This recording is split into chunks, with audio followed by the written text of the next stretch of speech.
Game 1 of the 2008 World Series on Fox.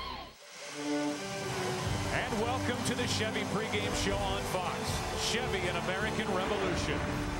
And more specifically, greetings from Tropicana Field in St. Petersburg, Florida, for Game 1 of the World Series between the Philadelphia Phillies and the Tampa Bay Rays. As we await the first pitch, Fox Sports invites you to take a historical look back on the role baseball has played throughout the course of our great country's history, with help from two-time Academy Award-winning actor Michael Douglas and Senators John McCain and Barack Obama. Throughout our history, this country has faced times of peril. But standing by our side as it does tonight has been baseball. When our young nation was divided against itself, the bleeding battlefields often gave way to this game. It received its baptism in the bloody days of our nation's direst danger, when soldiers, north and south, were striving to forget their foes. Albert Spalding. When depression struck down the roaring 20s, Americans faced a frigidly bleak and uncertain future. Next to religion, baseball has furnished a greater impact on American life than any other institution.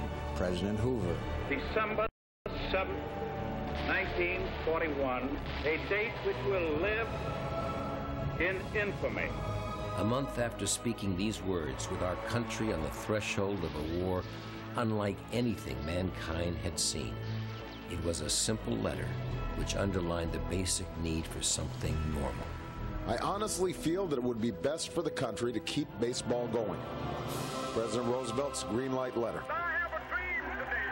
16 years before he marched on Washington with Dr. King, it was a baseball player who showed the nation the definition of courage.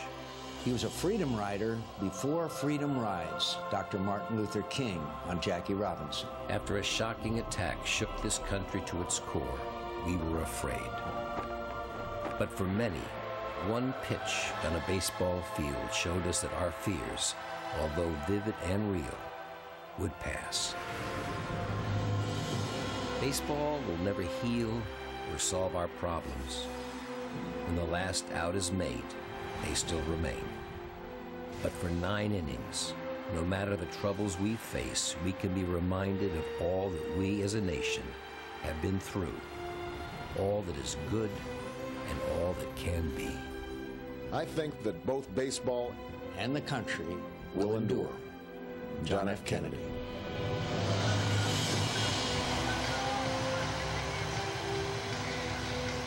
We would like to thank two-time Oscar winner Michael Douglas and Senators John McCain and Barack Obama for reminding us all how this game, baseball, has always been such a unifying thread in our country.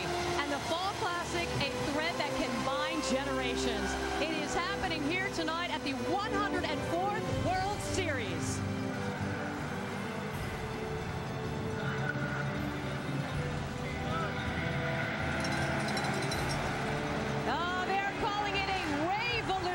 They all want to change the world, the baseball world as we know it, and it is working because very few people saw this coming. Are you kidding me? The Tampa Bay Rays have arrived with bells on. It is the biggest stage, a World Series showdown with the Philadelphia Phillies. They dropped the devil from their act, and the baseball gods have delivered them to the promised land of October. As we welcome you to St. Petersburg. I am Jeannie Zalasko. It's Game 1 of the World Series. You might know these guys. Former manager Kevin Kennedy, former ball player Mark Grace, and this is what they're playing for, guys. Gloves only, wow. too. The Commissioner's Trophy. Yeah, don't touch it. Be very careful. It goes to the next world champ. Will it be the Phillies, who haven't been in this position in 14 years, or the Rays, who have never, ever been here? Let's go with the Phillies first. Well, let's take the Phillies. They got hot once again in September. They went right past the Mets for the second year in a row. But this year, they're playing with more confidence in the postseason. And this year, they have a guy they didn't have last year. That's the perfect man at the end of the ballgame. That's Brad Lidge, the #1 bullpen in the National League. They've got the #1 home run hitting team in the National League, led by Ryan Howard's 48 home runs. That led all of Major League Baseball, and his RBIs to go with it. And they've got speed. They can beat you with speed, led by Jimmy Rollins and Shane Victorino. All right, Mark Grace, how about your Tampa Bay Rays? Well, I remember back in spring training talking with both of you guys. I picked the Tampa Bay Rays represent the American League in the World Series. I know you guys remember that. Oh, yeah. I got the tape right here. They are the greatest story in the entire baseball world, and they just continue to impress. They passed every test. They kept saying they're going to fade in June, they're going to fade in July. It's October, and they're here. And you got your cowbell, and I have a razor if you want a mohawk. Are you ready for that? I know so. You saw this coming because the historical trend, right? Well, if you clearly just look the at the numbers showed you, right? Give me a break. Get out of here. This is a worst to first turnaround. This club has literally done it.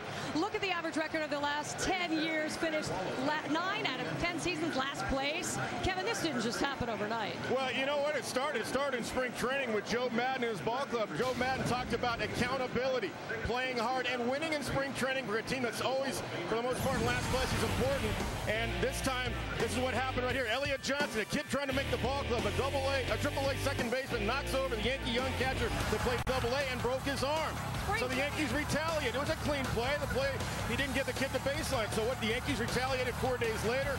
And here's Johnny Gomes backing up Iwamura, who gets knocked over by Shane Duncan. Cheap shots right and left. Well, here's James Shields later on the season in June. Coco Chris the day before had a hard slide and took out Iwamura as well. James Shields retaliated in the second inning of that game, June the 5th, knowing he would get kicked out, but it was more important to make a statement. We're not going to take it anymore from the Yankees. We're not going to take it anymore from the Red Sox. And guess what? They did it by playing baseball, and they're here right now in the World Series. And the Tampa Bay Rays are led by youth. They are led by Evan Longoria, first-round pick a year ago, and B.J. Upton. These guys have been unbelievable guys in the postseason. Home runs by two guys, more than any American leaguers in the history of the game in the postseason. These guys continue to impress. They're getting good at the same time, and the more the pressure, the better these young guys play. And this is all the pressure. Yeah, not an ordinary ball club playing in not so ordinary ballpark. We have a white roof you want to look at. 4 catwalks up there. You're counting them, Mr. Grace. If you hit a ball off one of the 2 lowest catwalks, it's a home run. Now, we know both these clubs can hit home runs. Lots of concerns, though, about the Phillies. They haven't played in about a week here. We know recent history. We saw what happened with the Rockies last year with the Red Sox. They just could not hang. Yeah, and last year the Rockies were they were overmatched by the Boston Red Sox, and they got swept out. But I was just talking to Jimmy Rollins, and Jimmy Rollins told me that, Gracie, I needed those 6 days off because I needed to go find my line drive swing, and Ryan Howard needed to go find his home run swing. So I think the Phillies are going to be more than ready. All right, I know you were talking about the Rays kids. Let's talk about one of the Phillies kids that's going to be on the mound tonight. Well, Cole Hamels is only 24 years old. He's got one of the best changeups in Major League Baseball. But unlike his counterpart and teammate Jamie Moyer, who throws about an 83 fastball, he throws an above-average fastball, 92, 93. So if you're sitting on change, 76, 77 miles an hour, he'll pop a couple of fastballs back-to-back in to go back and get the outside corner with that changeup. He was 3-0 in the postseason so far, and the NLCS MVP. All right, guys, who wins and in how many? Well, the home field advantage is going to play big, and the Rays are 33 games over 500 here at the Trop. They are my pick to win the World Series. Get your cowbell. We can work on the Mohawk. What about you, Mr. Kennedy? All right, I'm going to go with the Phillies in 6 games, and it's if Cole Hamels wins tonight, he's got to come up big because he's their ace. I think he will. And I think Ryan Howard, as streaky as he is, he hasn't done a whole lot so far. He's due to go off in the World Series And here. for the record, Gracie will not be with us in Philadelphia. We would like to welcome back our really good friends at Taco Bell to the World Series. Last year, if you remember, Taco Bell made a promise that created such a buzz, even the players were talking about it. You said if somebody steals a base in the World Series. Anybody, first time base. One first steal a base. Somebody does. Taco Bell. One taco to everybody in there. That day? I don't know, man. That guy. What the hell are you talking about? It's got to be that day. All right, we guys, we're pleased to know the World Series, the biggest moment, right? Well, of course, it deserves the biggest taco giveaway ever. If any player from the Phillies or the Rays steals a base, everyone in America gets a free taco on Tuesday. Yeah, October 28th from 2 p.m. to 6 p.m. For more information, go to TacoBell.com. Hey, we are fast approaching first pitch. This franchise may be a fall classic rookie, but look at these fans. They have this postseason act down. They're ready for Game 1 of the World Series. We will see you post-game, but we leave you with the thoughts of those on the brink of greatness. That's Game 1 of chasing the dream. You know, the dream as a team. the reason why we play baseball. Playing Little League, it was always my dream to, playing the World Series. Realistically, you never really thought it would ever happen. It's a dream come true. It's surreal. I don't think it's really hit me. Never did I expect that I'd be here sitting talking to you about the World Series 23 years old. There's going to be a lot of anticipation. There's going to be a lot of nerves, and if there's not, something's wrong. We are in the World Series. It's a dream come true, and I'm enjoying every single minute of it. The World Series on Fox. Game 1 is next. Set for game number 1 of this World Series. And right now we join public address announcer David Pigman. And now, ladies and gentlemen, tonight's starting lineups for Game 1 of the 2008 World Series. First, for the National League champion Philadelphia Phillies, managed by number 41, Charlie Manuel.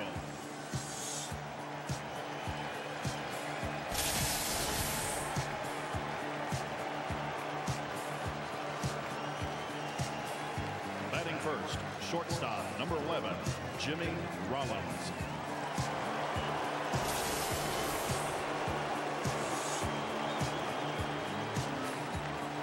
Batting second, right fielder, number 28, Jason Worth.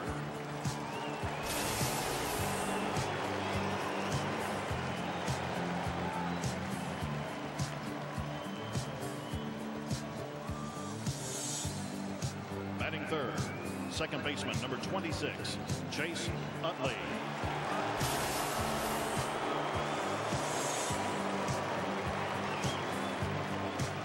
Batting fourth, first baseman, number 6, Ryan Howard.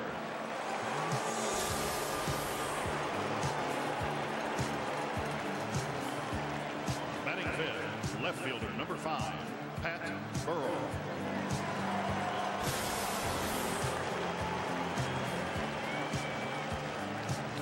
Batting sixth, center fielder, number 8, Shane Victorino.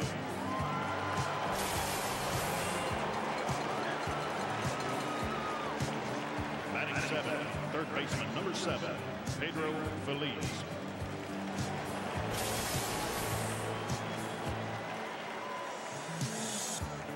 Batting eighth, designated hitter, number 27, Chris Coast.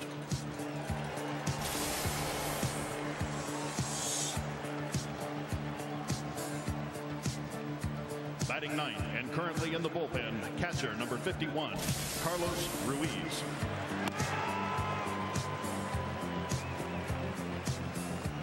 Tonight's starting pitcher for the Philadelphia Phillies is number 35, Cole Hamels.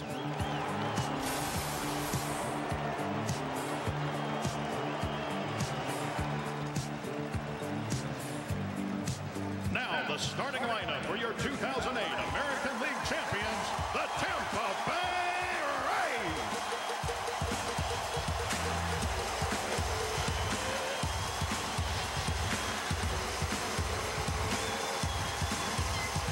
Your Rays are managed by number 70, Joe Madden.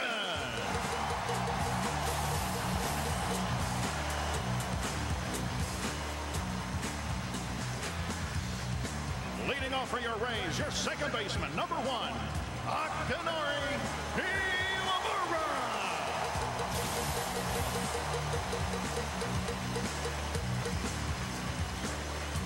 Batting second, your center fielder, number 2, B.J. Upton.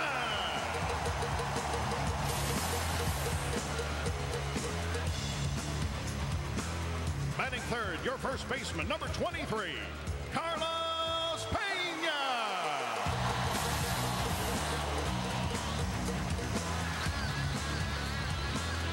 Batting cleanup, your third baseman, number 3, Evan Longoria.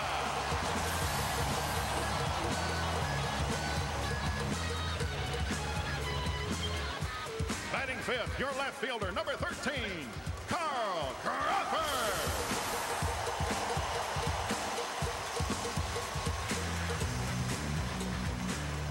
Batting sixth, your designated hitter, number 16, Willie Iber.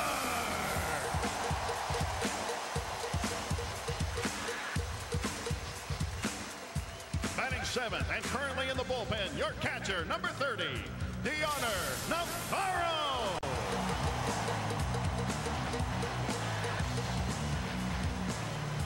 Batting eighth, your right fielder, number 18, Ben Sofres.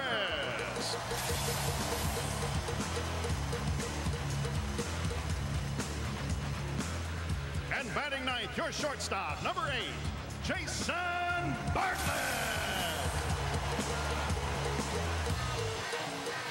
And warming up in the bullpen for your Rays, number 19, Scott Kazmir.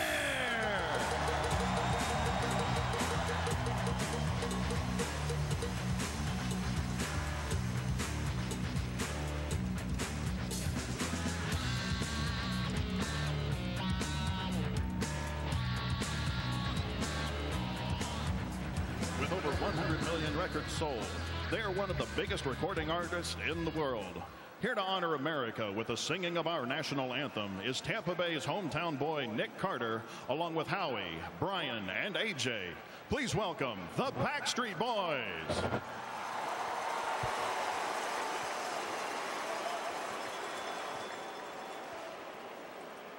Oh, say can you see? Say can you see by the dawn's early light what so proudly we hailed at the twilight's last gleaming, whose broad stripes and bright stars through the perilous fight o'er the ramparts we watched were so gallantly streaming, and the Rockies' red glare, the bombs bursting in air, gave proof through the night that our flag was still there.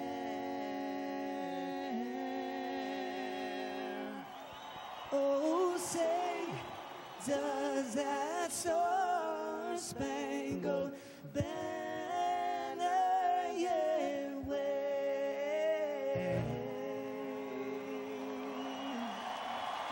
o'er the land of the free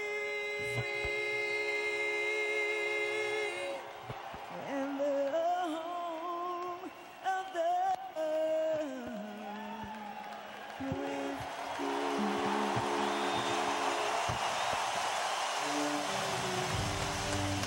When we come back, Tim and I will set up Game 1 and this World Series on the other side of the break.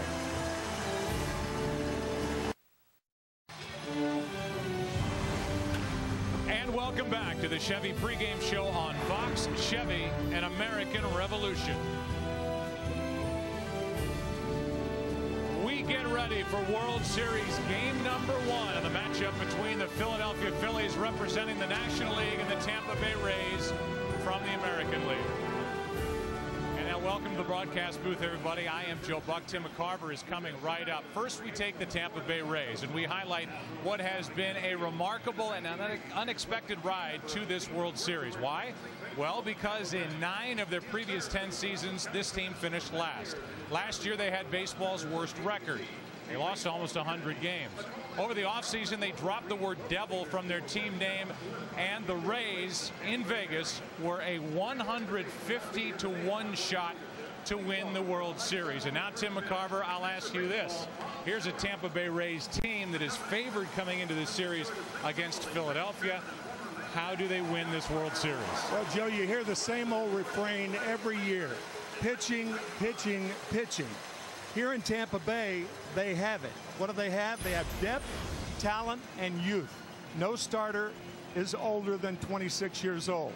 They have a rock-solid bullpen.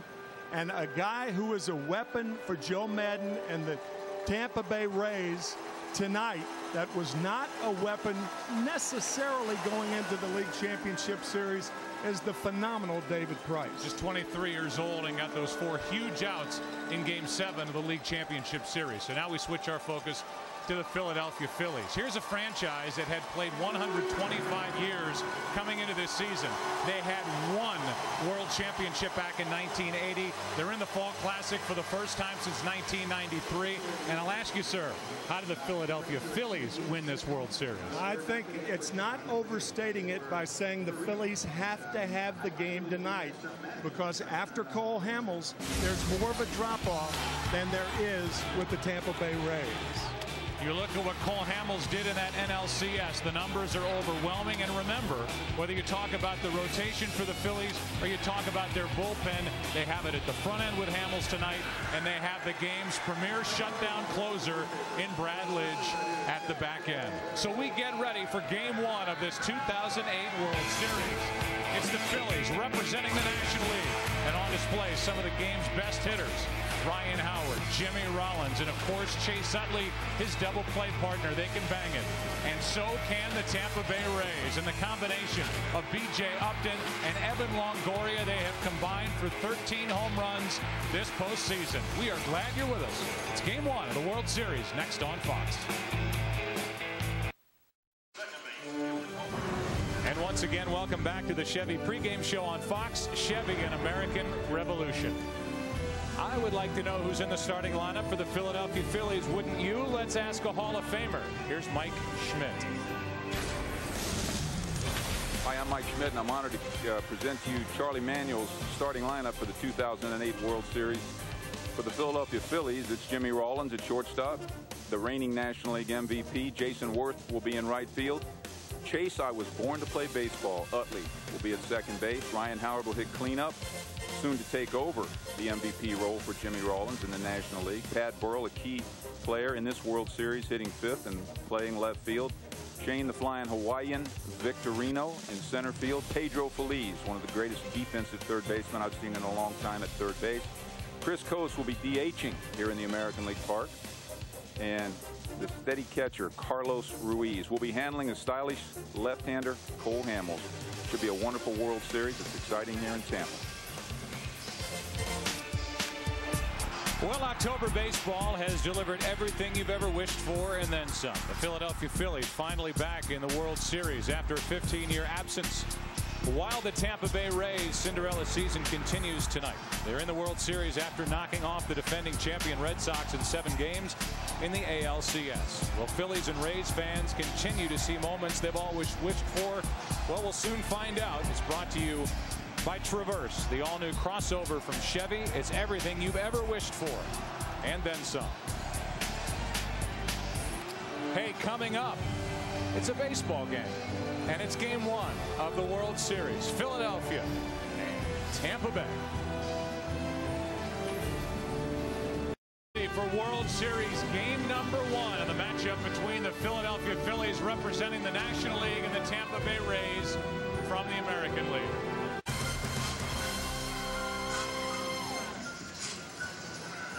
Here are the Ford keys to the game here for Game 1, Mr. McCarver. For the Philadelphia Phillies, it's lineup behind Cole Hamels. That's what the Phillies have done.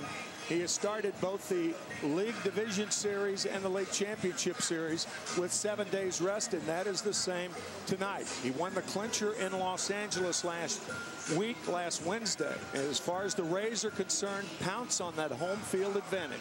And I think to follow up, continue on with what you were doing against the Boston Red Sox. We'll talk about this as this game unfolds.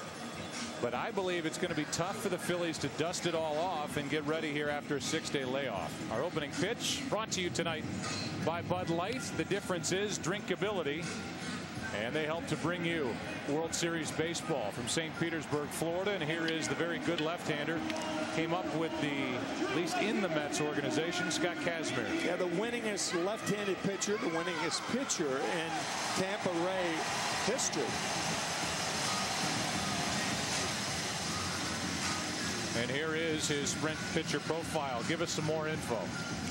Yeah, Scott has got to show that slider early in the count. He did that against Boston. He was encouraged to do that by Jim Hickey and Joe Madden.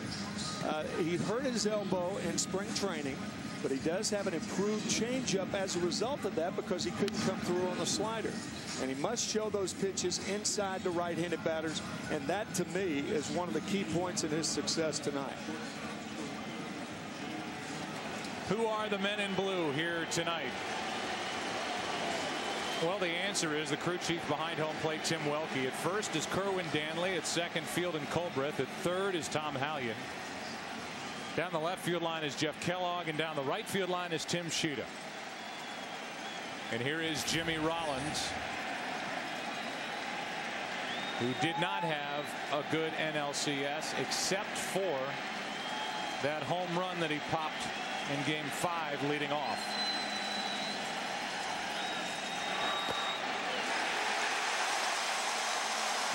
They throw that baseball out of play as the World Series starts with a strike. Flash bulbs popping all around Tropicana Field as one fan after another talking outside the stadium, talking down around the field, even players. Can you believe here we are, October 22nd, hosting Game 1 of the World Series in St. Petersburg. Rollins shoots one down the right field line. Going to get it is Zobrist, one out.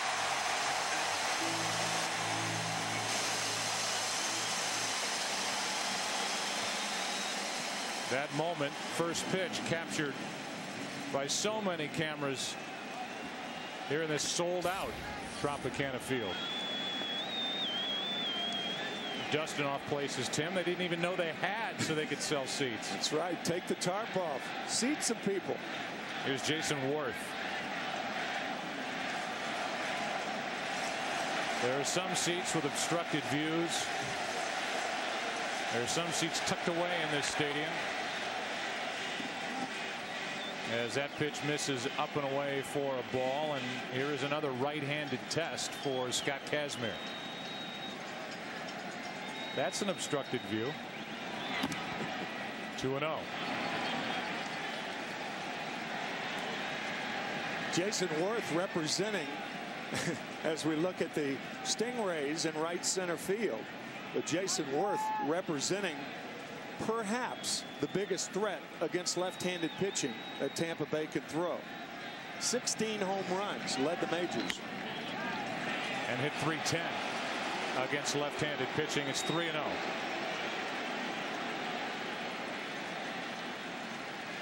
Utley on deck. As you look at some of the fun facts of this ballpark. Paging Evelyn Wood. Can you speed read that? A strike is into Jason Worth. It's 3-1. We'll go back to that.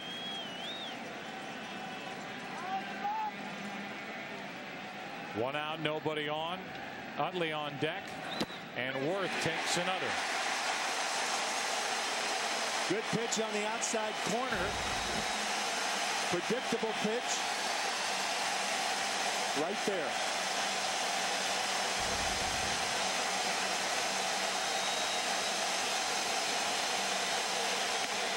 Now the walk with one out. Now the fun facts before Chase Utley bats. Stadium opened in 1990. It was originally called Florida Suncoast Dome. Became the Thunderdome in 1993. I think they filmed a Mad Max movie in here. Hosted NHL's Tampa Bay Lightning from 93 to 96. Final Four in 99. Biggest crowd, 47,000 plus for a New Kids on the Block concert. They're back touring now. And a 10,000-gallon Ray tank, which holds 20 cow-nose Rays out in right center field. One on, one out. Here's Utley. And there are the Rays. And here's the Phillies second baseman. Why not? This is the most lopsided shift we have ever seen for Chase Utley, at least this postseason, certainly, where they have left the entire left side of the infield for the most part open. Longoria, the third baseman on that first pitch, was shaded up towards second base. Maybe they thought Ryan Howard was the hitter. I mean, are you surprised? Well, there are some National League teams that do play that shift. Joe Madden does on the infield there, interestingly, straight away in the outfield. And obviously Joe Madden did it against David Ortiz of the Boston Red Sox. And Utley certainly is a pull type hitter, but he can run, and if you're going to leave that entire side of the field wide open, it's got to be tempting for Utley just to lay one down like he tried to do on the first pitch. It's 0-2. Good fastball from Kazmir.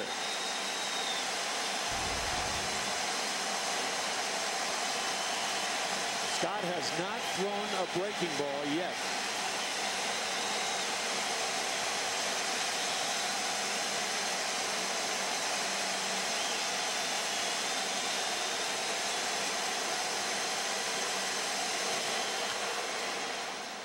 Off the hands and fouled straight back. Utley during the regular season hit 33 home runs, drove home 104 runs, hit 292. Started out the first part of the season and people thought it was going to be MV3.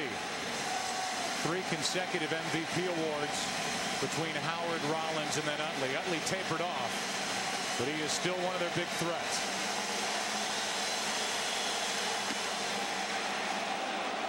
Down and in, 1-2. First breaking ball stays inside. Jason Worth with 20 stolen bases in 21 attempts as this breaking ball goes around the plate.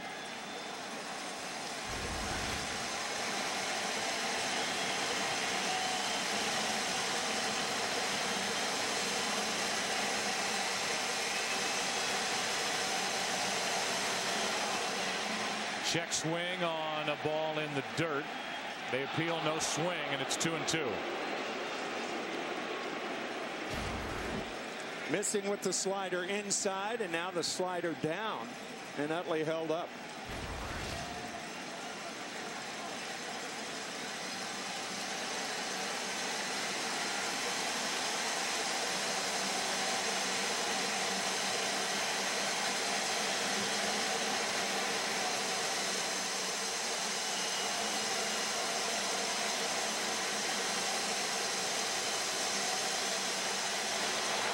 Utley rips one into right field at the track, at the wall. It's a good start for the Phillies. 2-0 here in the first.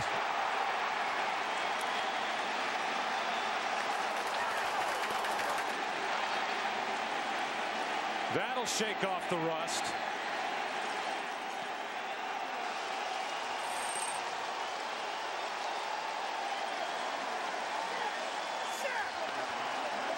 Chase Utley falling behind in the fastball, and then he missed the 2 sliders, did Kazmir, and now Utley getting a fastball on the inside part of the plate and pops it at the trot.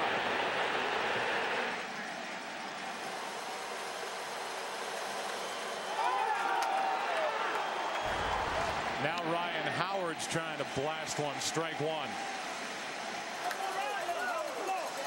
Howard now with nobody on, 1 out. A leadoff fly ball to right by Jimmy Rollins. Worth threw a walk on a 3-2 pitch, and Utley went deep. And now a ground ball right into the teeth of the shifted defense. 2 out.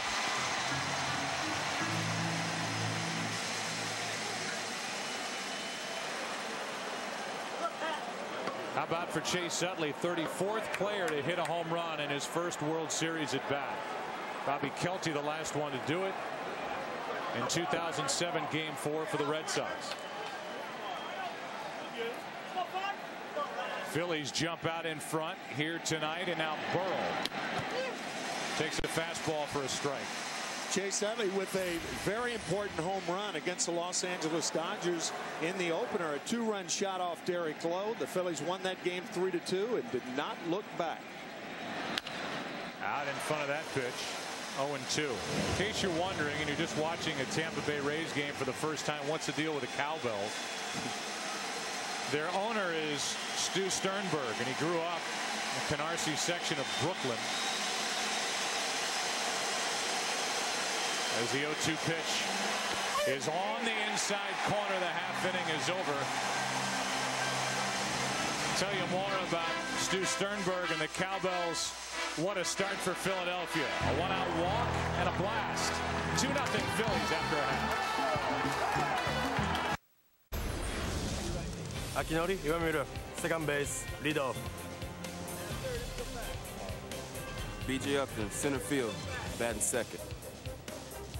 Carlos Peña, first base, third. Evan Longoria, third base, fourth. Carl Crawford, batting left field. Oops, sorry, one take. So, Carl Crawford, left field, batting fifth. Willie Alba, DH, batting sixth. Dylan Navarro, catcher, batting seventh. Ben Zobrist, batting eighth, right field. And the last guy on that list. We'll show you the rest of that group. There's only one guy left in the lineup, and that is Jason Bartlett, the shortstop, batting ninth. So off we go in the bottom of the first. And a 2-0 start for Cole Hamels against Iwamura. Talked about Scott Kazmir up and away to right-handed batters. Last Wednesday night against the Dodgers, Cole Hamels had problems in the first 2 innings, but he corrected it. He could make moves when on the mound and adjusting as well as anybody. And from 2-0 to 2-2. We thank the Rays for lining up and doing that. Very young, agreeable team. What did Carl say? One take? One take, that's all you get. Everybody else was leaving. Here's the 2-2. It's over but low, full count. Give him a couple years of success. We'll never get that again. Right.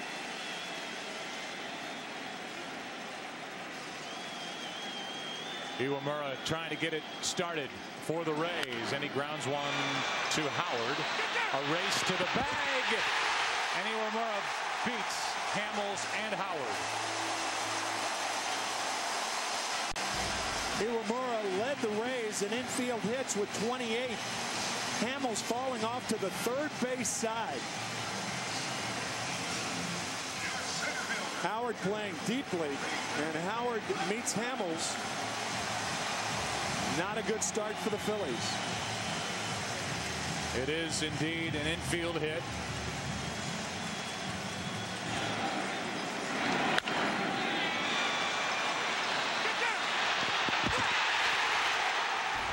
And now 1 on, nobody out for B.J. Upton. And what a postseason it's been. 7 home runs. Ball 1. Only Barry Bonds and Carlos Beltran have hit more home runs in any one postseason. They hit 8. BJ has hit 7. He hit only 9 during the regular season. 1 ball, 1 strike.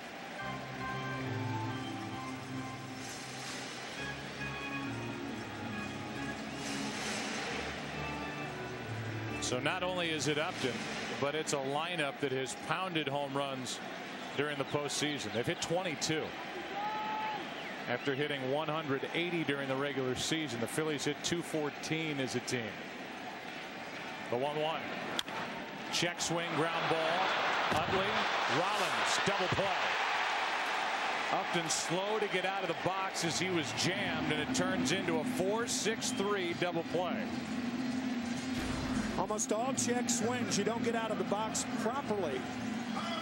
Kind of shocks the system. And for that reason, beautifully turned by Utley and Rollins. See Upton kind of spinning his wheels after that check swing. And so now with 2 out, nobody on, it's Carlos Peña. And just like that, Cole Hamels erases that mistake on the ball hit by the leadoff man, Iwamura. Double plays do that. With 2 out, Peña ready to rip.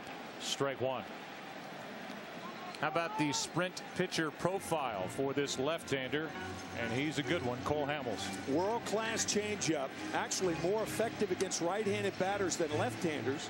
And we talked about that up and away, but a great mental approach, one of the best for any young pitcher in the majors.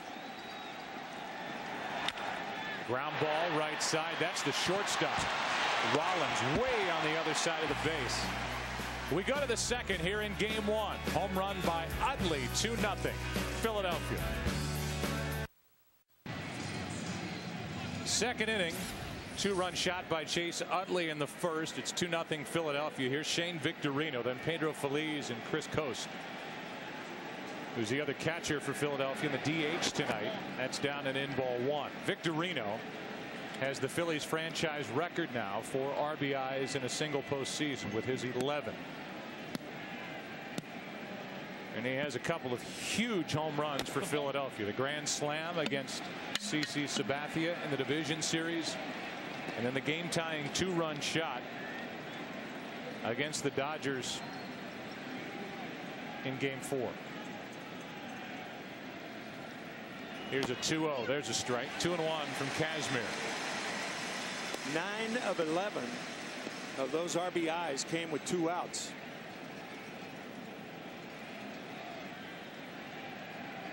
A 2-1 from Kazmir. And grounded back up the middle. Iwamura cannot make the play. It's an infield hit. And the Phillies put their leadoff man on here in the second. Let's talk about the strange ground rules here at Tropicana Field because of the catwalks above the playing field. Any catwalk over foul territory, ball hits it, dead ball. If it hits a catwalk over fair territory, either of the 2 lower catwalks, which they call C and D, it's a home run if it's in fair territory. Either of the 2 upper catwalks, A or B, it's a ground rule double if it comes back into play in fair territory. Ball returns to the playing field. Ground rule double again if it hits the catwalks in foul territory. It's a foul ball. But we have a better description, and we'll try to get that to you here in the top of the second as Pedro Feliz takes a ball. Feliz now coast next, and Pedro is just 5 for 26 this postseason. Longtime San Francisco Giant takes ball 2, 2-0. Part of what Charlie Manuel told us before the game and the scouting report he got was that Kazmir early can get wild, and they want to let Scott Kazmir work his way into trouble and then take advantage of it. That's what happened with Victorino, up on the count and a base hit, and now it's 3-0 on Feliz. It was also 2-0 to Victorino. And what we've seen, Joe, is we've seen 2 left-handed pitchers in the first inning and a half fall toward the third base side. And in Hamels' case, late to cover first base. In Kazmir's case, he couldn't recover in time for the ball hit by Victorino. Here's a 3-0 pitch to Feliz. Will not be swinging. A free pitch, and it's a strike on a fastball. To show you those rings above the playing field here at Tropicana Field, we get a chance here. They look like, but we can graphically show you what I was trying to explain a moment ago. Here's a 3-1.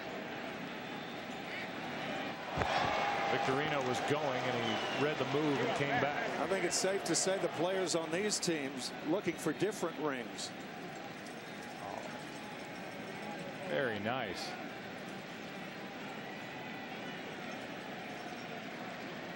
Here is a 3-1.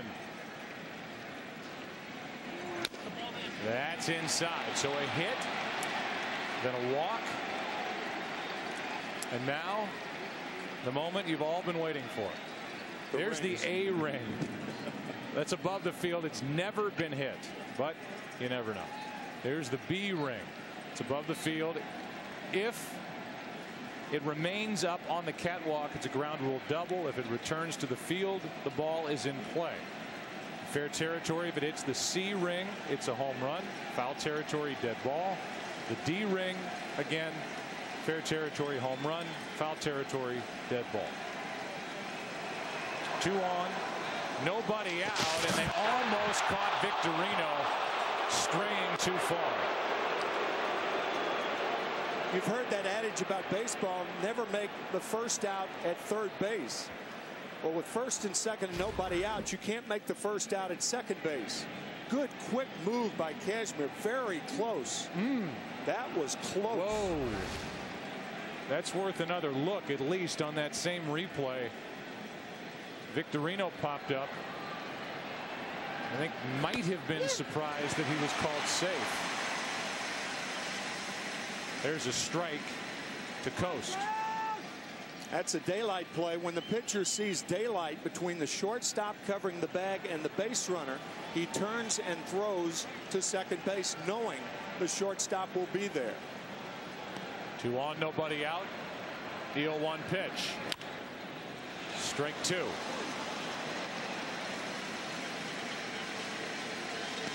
Let's take another look at that pickoff play. See the daylight?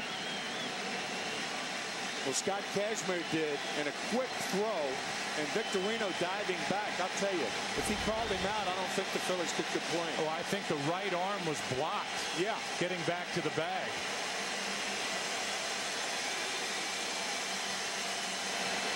Coast lays off. The ball up and away.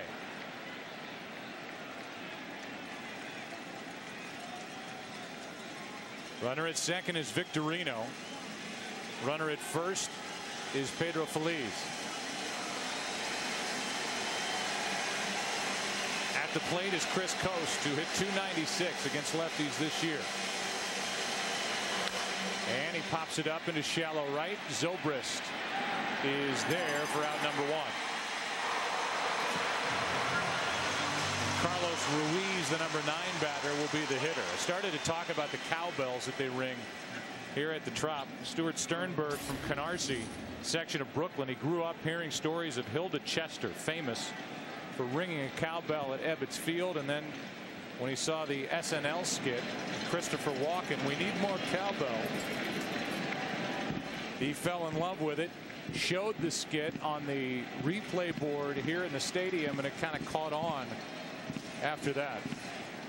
And so now everybody brings them to this park. That was an interesting meeting on the mound with Jason Bartlett, the shortstop in. Right-handed batter up there. It's dangerous for your shortstop to hold Victorino on right here.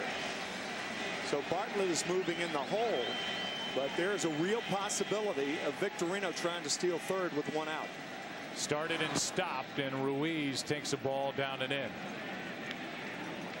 Ruiz so far this postseason is 0 for 7 with runners in scoring position.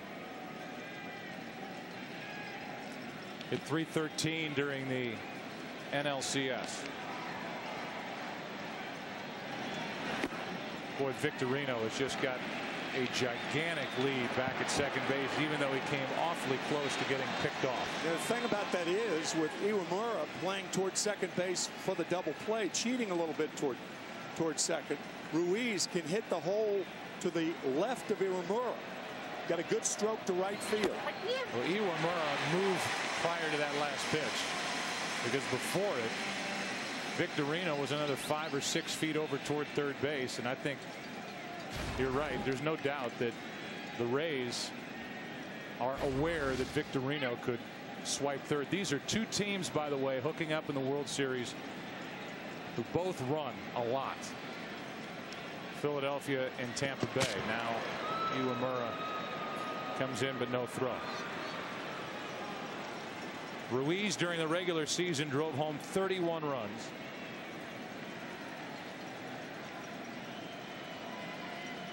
He's left 15 runners on base during the postseason. He has 2 out there now. And while Kazmir is bothered by Victorino back at second base, he's fallen behind Ruiz 3-1. Well, you can't pay attention to second base and home plate at the same time.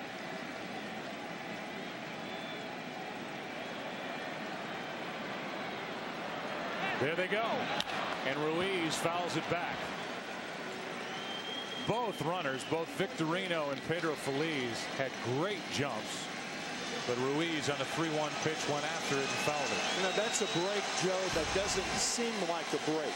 A 3-1 pitch. Ruiz had one to hammer. He fouls it back. That is exactly right. They steal second and third easily.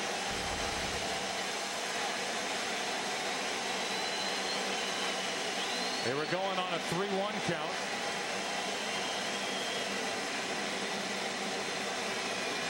Probably going on a 3-2 count. One out. Rollins on deck.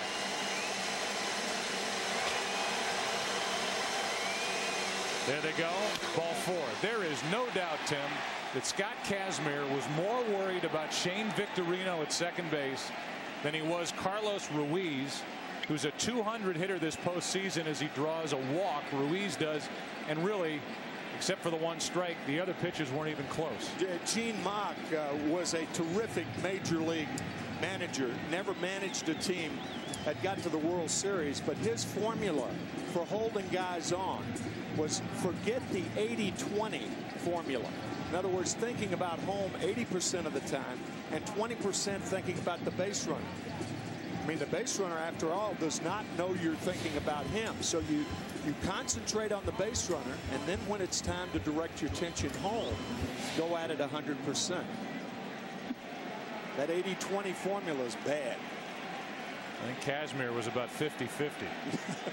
Here's Rollins with the bases loaded, one out, and a chance to really make this a good start. We're in the second. Phillies already lead it 2-0, and with the bases loaded, only one away. Ball 1 to Jimmy Rollins. Rollins during the regular season drove home 59 runs, hit 277.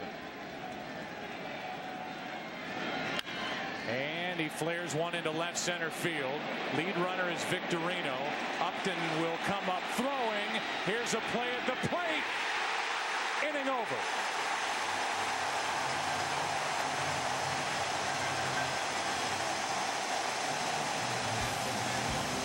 He's done it with his bat. He does it with his arm. A one-hop strike, and the Phillies don't score. Still 2-0. The World Series on Fox is sponsored by Bud Light. The difference is drinkability.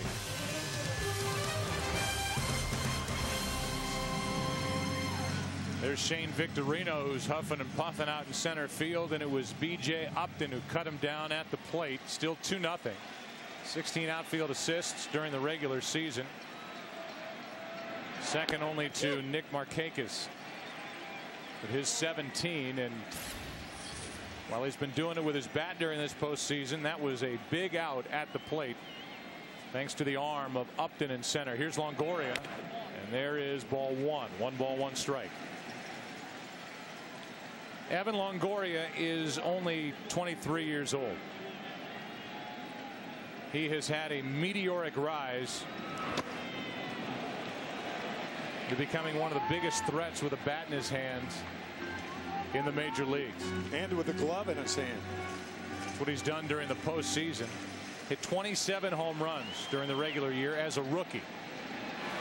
And he strikes out on a good Cole Hamels changeup, one away.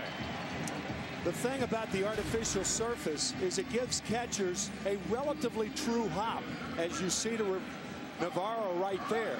And what a catcher tries to do in making the tag is shift the ball from the glove to the hand.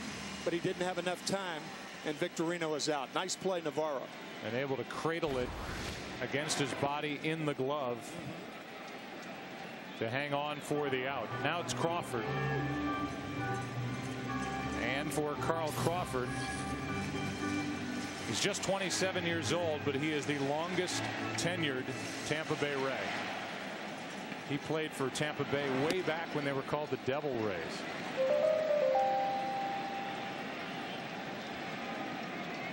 He leads this franchise in games, average, runs, hits, triples, and steals.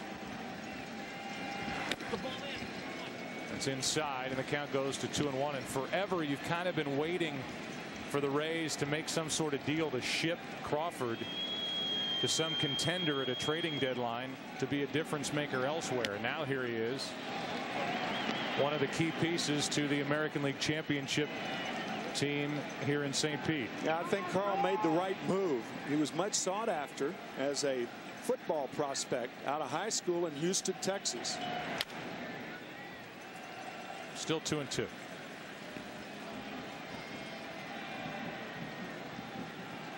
Second round pick in '99.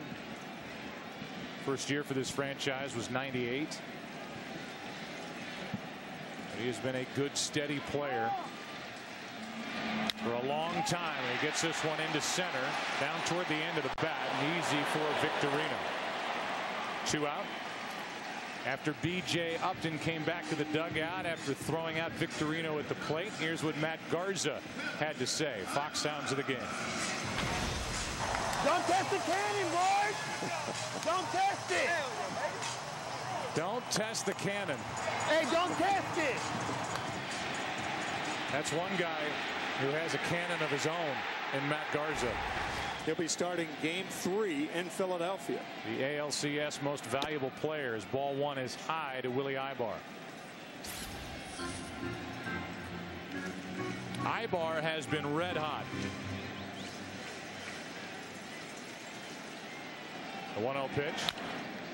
Fouled back here. Since the 27th of August in 37 games, Willie has hit .311, 5 home runs, went deep for an insurance tally in Game 7 of the American League Championship Series to make it 3-1. That's how it ended, as the Rays took care of the Red Sox. That's a strike over the inside corner. Strike 2. This year spent his first full season in the big leagues, and he has hit his stride here at the end of the season. 1-2 with 2 out, nobody on, and Cole Hamels is doing it again. MVP of the NLCS. He has 2 strikeouts in the second. 2-0 Philadelphia as we go to the third. Tonight's aerial coverage brought to you by DirecTV. Now get over 130 of your favorite channels in HD. It has been beautiful weather-wise here in Tampa Bay. And as we go into the third inning, here is Worth. And there's ball 1, and Kazmir wanted that pitch, didn't get it. Worth, his first time threw a walk, and then he was a witness to the 2-run home run over his head into the seats in right off the bat of Chase Utley. Once again, Jim Hickey, the pitching coach of the Rays, would prefer Kazmir, if he misses, to miss inside to right-handed batters, not up and away. What that means is he's finishing his pitches when he misses inside to right-handers.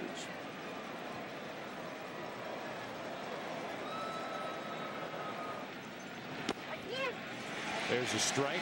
1-1. Jim Hickey was the pitching coach for the Houston Astros when they ended up in the World Series back in 2005. Lost to the Chicago White Sox, and his closer was Brad Lidge, who closes games for Philadelphia. That's a fair ball.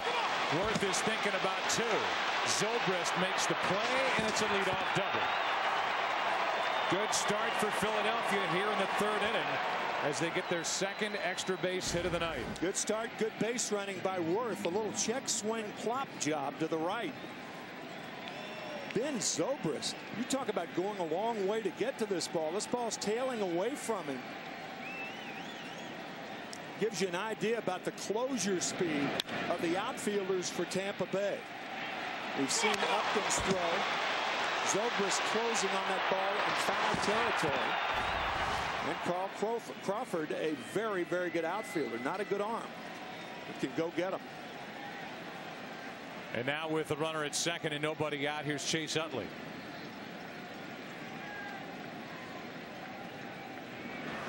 Ken Rosenthal is with us tonight. Ken, Ben Zobrist got the start in right field. Tell us more about him. Joe, this is only his second career start in right field. He told me before the game he had 1 start in spring training and then 1 during the regular season. Before this season, he was a shortstop. He became a super utility man after the Rays acquired Jason Bartlett. And also before this season, he hadn't played the outfield since his freshman year in high school. And Ken, we were all there, and Joe Madden, the manager for the Tampa Bay Rays in his office, and he said, you know, he was probably our hottest hitter the final week of the regular season. We've barely played him. That's how smart we are. So he gets the start here in Game 1 of the World Series. And folks, Joe Madden is plenty smart. 1 ball, 1 strike. A runner at second, nobody out. Stealing third is Worth as Utley rips it foul. Phillies are getting some pretty good swings here against the left-hander Kazmir. They're also getting some pretty good jumps off of second base. We saw Victorino on a 3-1 pitch to Carlos Ruiz, fouling a ball back. Phillies playing a very aggressive style, and that is their style, and they don't get caught too much when they try to steal. Tim, the question was coming in with a 6-day layoff, lead to rust, or would it give this Philadelphia team a chance to rest up a little bit? And they've come out firing, running, trying to take the extra base. Utley is homered. Here's a 1-2. Utley grounds it to the right side. Iwamura makes the play. 1 away. And Ryan Howard, their big RBI man, will step to the plate. The World Series on Fox is sponsored by Sprint. Get more done with Nextel Direct Connect, only on the Now Network. By Gillette Fusion Power Phenom. Fusion Power, the world's most comfortable shave. By Taco Bell, think outside the box. And by Chevy, an American Revolution. Now the infielders for the Rays have the unenviable task of having to come in or play at the plate with Ryan Howard up, runner at third, 1 out, 2-0 Philadelphia.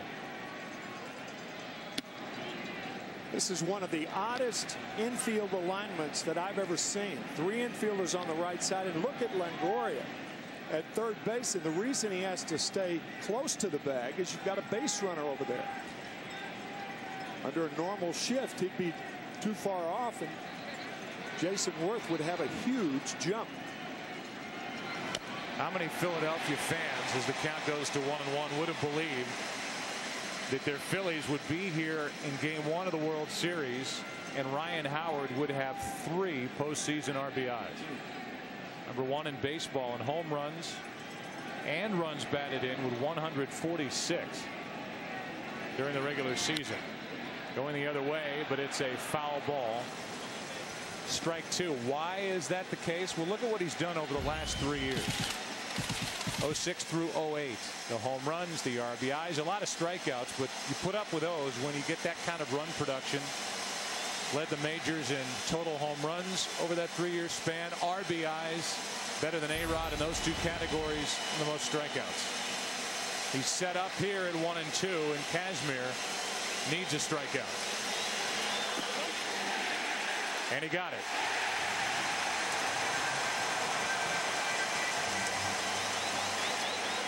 Certainly the most effective slider that Kazmir has thrown. The ball sliding away, and Howard couldn't hold up. If you ask Charlie Manuel, who's the manager and certainly qualified to be the hitting coach for the Phillies, he said all we've preached to Ryan Howard, especially during the break, is to relax. Let the ball come to you. Quit being so jumpy at the plate. He went after that one, strikes out. Now it's up to Burrell, strike 1. Pat Burrell drove home 86 during the regular season, has 7 during the postseason, and Kazmir is 1 out away from getting around a leadoff double with the heart of the order coming to the plate for Philadelphia. Good swing, but strike 2. 93 on the radar gun from Kazmir. Good swing, good pitch to hit for Burrell. Normally you don't get more than 1 per at bat.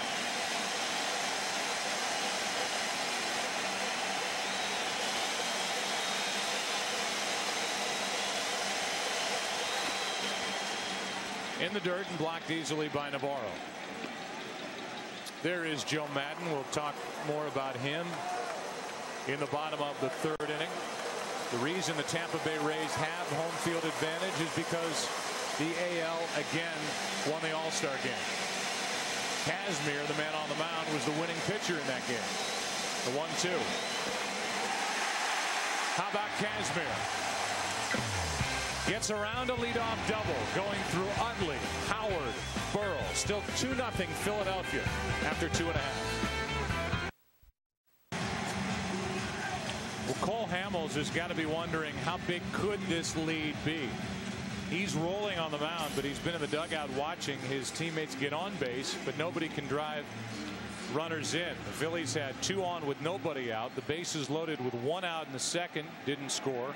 A leadoff double with a heart of the order coming up in the third, didn't score. And now a ball is up and away to Deanna Navarro to start the bottom of the third inning. Joe, that third point on the scouting report, great mental approach. The good pitchers don't worry about things they can't control. The 1-0. Navarro gets under it, pops it up on the infield. Ryan Howard is there for out number 1 with Zobrist coming up. Well, 24 fans, the wait is almost over. Television's most addictive drama returns on November 23rd with an exciting 2-hour event. 24 Redemption, featuring the all-new Hyundai Genesis. 24 Redemption on November 23rd. Here is Zobrist, who, as we said, was hot down the stretch. Regular season so far this postseason, only 4 at-bats and no hits.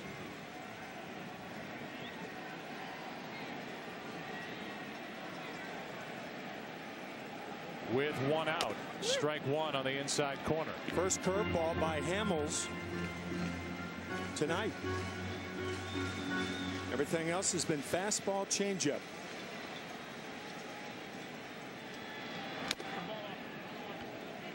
Riding fastball that was a little high. 1 ball, 1 strike.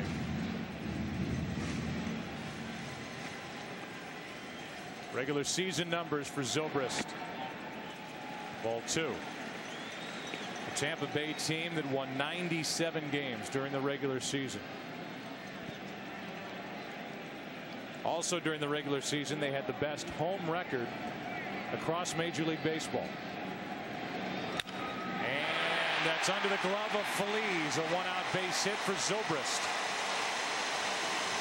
We gave you the lineup prior to the bottom of the first. The one guy we didn't get to was the number 9 man. Jason Bartlett, shortstop, batting 9th. And he gets to introduce himself, stepping in with 1 on, 1 out.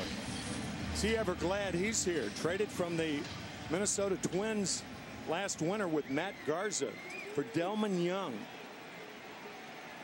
Get a starting pitcher and an everyday shortstop. He has just been terrific for Joe Madden and the Rays. That's low, ball 1. He's cut down the errors defensively at 26 in 2007, had 16 during the regular season this year. He has made 2 errors defensively in the postseason. 2-0. How good was this deal? Garza and Bartlett, and the main player going the other way to the Twins, Delman Young. That was after Delman Young had driven in 93 runs last year for Tampa Bay. Played in every game. Here's a 2-0. That's back and out of play. 2-1. Andrew Friedman is the young general manager for this Rays team. Matt Silverman is their young president. Stuart Sternberg is a rather young owner. Everything's young. The team. Yep. The lineup, the rotation, options out of the bullpen, and unfazed by a 7th game in the ALCS. 2-1. 3-1 from Hamels. And how difficult was it to come back from that being ahead 7-0 in Game 5 against Boston, only to see the Red Sox come back? Very, very difficult to recover from something like that. But they did it.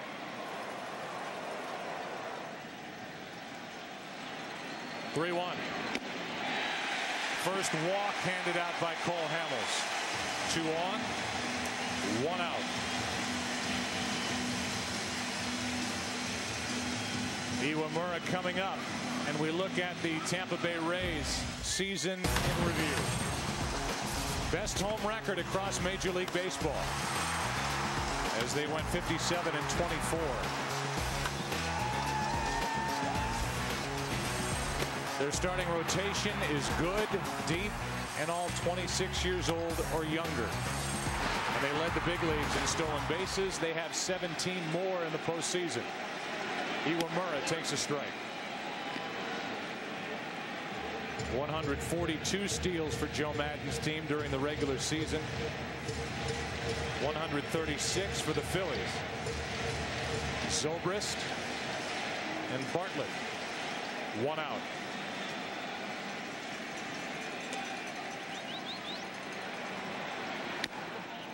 Iwamura showing bunt, taking a ball high. Akinori from Japan, 9 years with Yakult as a third baseman, came here as a third baseman. He's taken over second base while Longoria came up. He doesn't have a ton of stolen bases, 8 during the regular season, 2 this postseason, but he can run. He's quick, not fast. Big difference. 2 on, 1 out, 1-1 pitch. Strike 2. A fastball from Cole Hamels. Setting up inside is Ruiz. Right down the pipe, blew it by Iwamura. Pretty good life to these pitches from Hamels. Only 1 curveball thus far.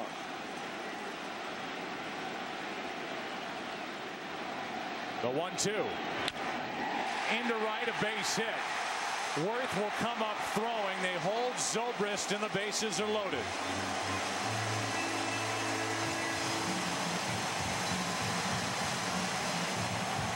I think that was a curveball that really hung over the middle of the plate.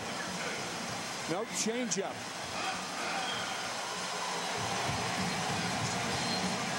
Changeup toppling in there, and Iwamura, with his second hit, loads the bases.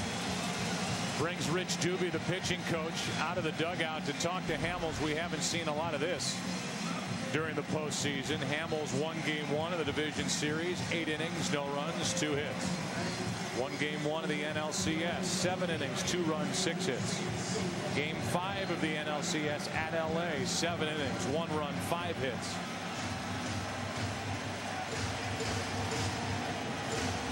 And he's allowed more than 2 earned runs only once in his last 11 starts.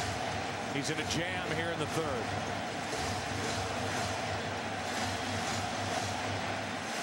And has to deal with B.J. Upton.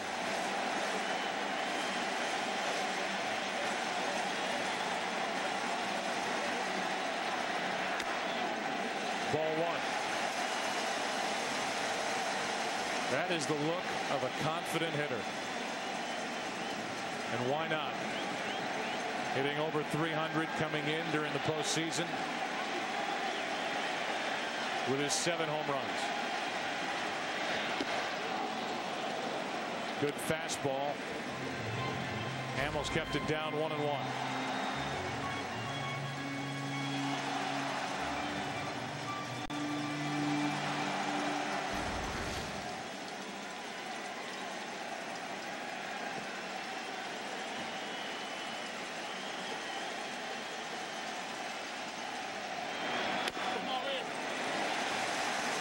Two and 1 as Hamels does not get the inside corner. That was the same pitch, or a similar pitch, that Upton grounded into the double play his first time up. No way to guess with Cole Hamels. He throws change-ups behind in the count, often to right-handers. Hard hit, Phillies, Utley, double play. And now the Rays have missed a golden opportunity. That ball was smashed, but Pedro Phillies made a good play to start a 5-4-3 twin killing. 4th inning, Game 1. Still 2-0, Philadelphia. Last Wednesday night in Los Angeles, the Philadelphia Phillies wrapped up their 6th National League pennant. Their first since 1993. Their only world championship in 1980 when they beat Kansas City. And Victorino, the man at the plate, is a big reason why the Phillies have advanced to the Fall Classic. First time up, he singled. He's now 10 out of 33 this postseason. Off the end of the bat, might fall in. That is a base hit. Zobrist backing up Upton, and it's just a leadoff single. Victorino's 2 for 2. On a ball hit like that, if you B.J. Upton, you can afford to keep coming knowing that somebody's got your back, and that somebody was Ben Zobrist.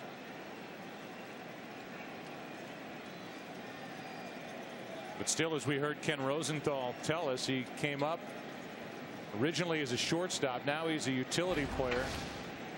And I think you have to at least give Zobrist some credit for being back there. Otherwise, Victorino would still be running. When you talk to scouts, Joe, they talk about the outfield and how the outfield converges and how quick Crawford is, Upton, and even Zobrist playing a good right field so far. They'll have Rocco Baldelli in right field tomorrow night, former center fielder, so you know he can cover ground. Right.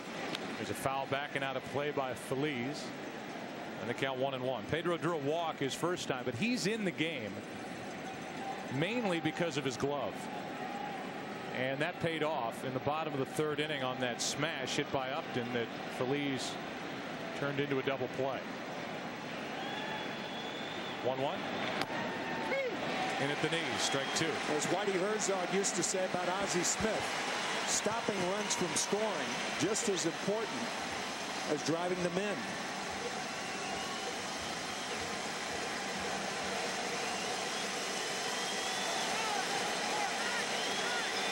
Time called at the plate by the home plate umpire Tim Welke.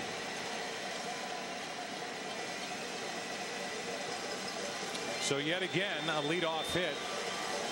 The third inning in a row that the Phillies have put their leadoff man on. They've done nothing with those opportunities as Victorino draws a throw.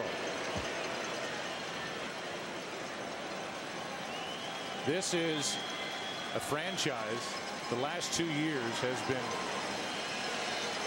as good as it gets with regard to success in stealing bases across the big leagues. That pitch was up. Boy, Kazmir is really bothered by runners. And he's looking over at Victorino and just picking up the target at the last moment. That pitch was up. Well, the guy paying attention to that is Davey Lopes, the first base coach and the base running coach. The man with the stopwatch. The time, the speed of Kazmir going home. Now Phillies gets in on the fun. A base hit into center. It's 2 on with nobody out, and for Philadelphia, their 5th hit. Well, what a good piece of hitting by Phillies. Ball low and away. He one-hands it to center field. It looked like a changeup. But good hitting by Phillies, and now you have a similar situation with Victorino at second, Phillies at first. And Coast the batter again. Coast, his first time fly to right, did not advance the runners, and the Rays are in expecting a bunt, and it's bunted back and out of play. I think you could make a strong case, Tim, to let Coast swing away in this spot. Well, that's what Charlie Manuel did the last time, and sometimes what you're doing is a result of what you've done. And Chris Coast flying to right field, I think that's why Charlie changed it around. If the next pitch is a ball, I think Coast will be hitting. See if they keep the bunt. 2 on, nobody out, 0-1 pitch. They're going to let him swing, and it's a strike. Coast is in there because he's a better hitter against left-handed pitching. Ruiz, the man on deck, has 1 RBI this entire postseason. Counts 0-2.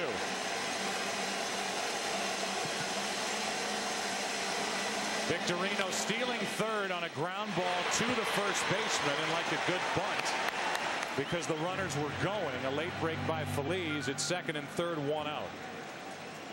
Carlos Pena, the first baseman, is a very, very good fielder. But because Victorino ran, Phillies didn't run initially. But Victorino's solely responsible. You could see Phillies not running immediately. Victorino going right off the bat. And Phillies makes it to second base. I think he, and I know you agree, got enough of a head start. Right. The runner Phillies to eliminate Pena trying to force a double play. So now second and third, one out for Ruiz, the number 9 man.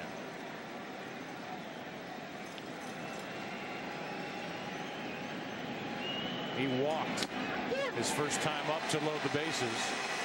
And then Rollins popped into shallow center to start an 8-2. Inning-ending double play with Upton throwing out Victorino at the plate. Another chance for the Phillies here in game 1. 1 ball, 1 strike. Think about it. The Phillies had no stolen bases thus far, but it seems like they have 3. All 3 runners running from second base. Victorino twice and Worth once. A lot of pitches for Kazmir as he works here in the 4th. The 1-1. That'll get a run home as Bartlett makes the play. It's 3-0. An RBI ground out by Ruiz gets his second RBI of this postseason, and the Phillies add to their lead.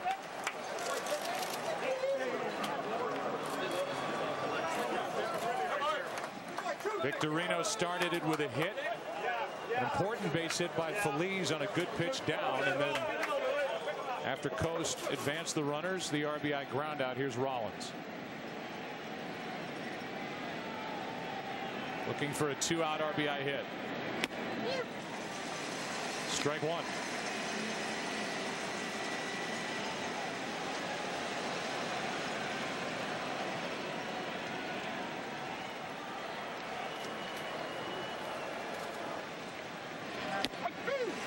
Oh, 2.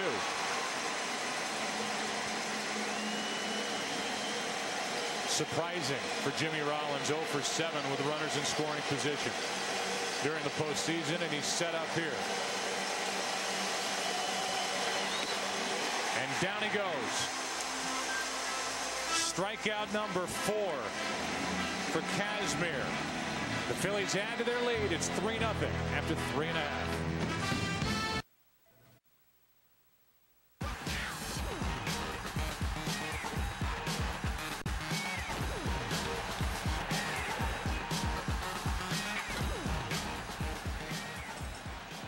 Game 1 is into the bottom of the 4th inning now, and Cole Hamels, who got into and out of trouble last inning, watches Pena on the first pitch. Ground to Howard, 1 out. And Evan Longoria will be the hitter. Notice how quickly Cole Hamels got over to cover first base then after the mistake in the first. Well, these are 2 teams that train in the area, obviously, and for Philadelphia, they train in nearby Clearwater, and pitchers and catchers show up in mid-February to cover first base and keep running from the mound over to first base. So those fundamentals are drilled into these guys every spring, and for the Phillies, it happens not too far away at Clearwater Beach.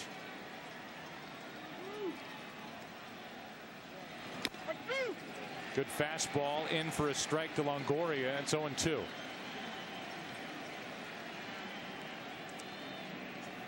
On deck is Crawford. And that's Phillies. And that's out number 2. Pitching coach for the Phillies is Rich Doobie. We asked him during the break about his starter, Cole Hamels. Yeah, you know, he left a couple balls up there and got a little quick in his delivery and underneath a couple changeups. But, you know, he's got a knack. This kid can really pitch, and he's a great competitor, so we feel comfortable with him out there. You typically don't even have to tie your shoes when he makes the start. You don't even have to do a whole lot of walking out to the mound to do any visiting. I'd rather not go out to that mound if I don't have to. Occasionally just to slow him up a little bit, but he's been very good for us. And at 24 years old, he's just beginning to, you know, touch his potential. Well, as we hear from Rich Doobie, Carl Crawford gets one into right, and the Rays get that run right back. Hamels gives it up, It's 3-1 Philadelphia on a home run by Carl Crawford. All things considered equal, I think a curveball from a left-handed pitcher to a left-handed hitter is the most dangerous pitch in the world. You make so many mistakes with that pitch, and Hamels just made one to Crawford. Here's a changeup and a strike to Ibar, and here's the pitch. The reason for that is left-handed hitters have a chance to adjust to the curveball where they can't to the fastball of the changeup. They're out in front. He wasn't out in front of that one. And Ibar is now behind on the count, 0-2. And here's the pitch right in the heart of the plate. Yep.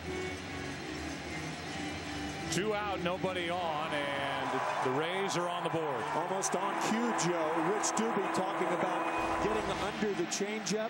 Well, Cole Hamels got under the curveball then that pitch to Carl Crawford. Still 0-2 on Ibar. That's why you constantly hear pitching coaches say, try to stay on top. Try to stay on top.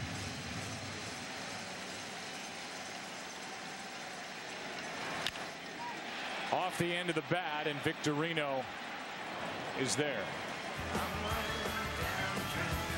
The Rays chasing down that dream are on the board, down by 2. Back after this from your local Fox station.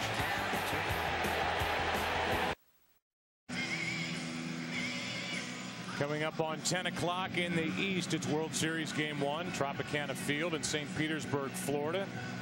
Joe, Tim, Ken, and Chris with you here in Game 1, and the Phillies bat in the top of the 5th, up 3-1.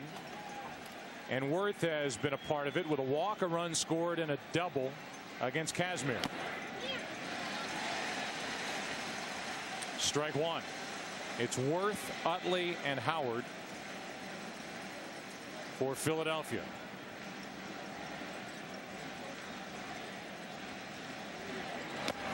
Strike 2 and an awkward swing by Jason Worth. I think his top hand came off the bat.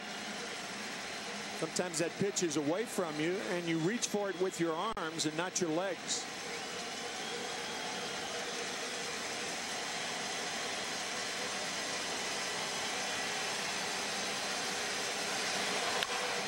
Into center field, Upton is there, 1 out.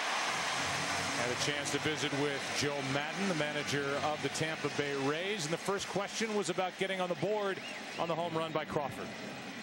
He's very good. That last inning, though, we had that opportunity. BJ hit that ball very well right into Felice's glove. Overall, I like the at-bats. He is good. You are so good at reading body language and the mood of your players. You were prior to Game 7 of the ALCS. What's your gauge look like tonight before World Series Game 1? I thought that in the beginning just a little bit. We saw the World Series in front of us, but right now I think we're settling in very nice. I think Kaz looks good tonight. This is about as good of a strike thrower I've seen him be in the recent past. He looks good with all of his pitches. The slider's better, the changeup's good, the fastball's a strike, and I like it. And a terrific play at home plate by Navarro and B.J. Upton. Correct. I just thought B.J. could have stayed behind that ball just a click better, but he's got such a great arm, he's able to make up for it. Now he's done a wonderful job at blocking the plate all year. We appreciate your time, Joe. Thanks. Okay, guys, thank you. There's another strike from Kazmir. And again, the shift is on. Something we might ask Joe Madden about tomorrow night for Utley, who's homered.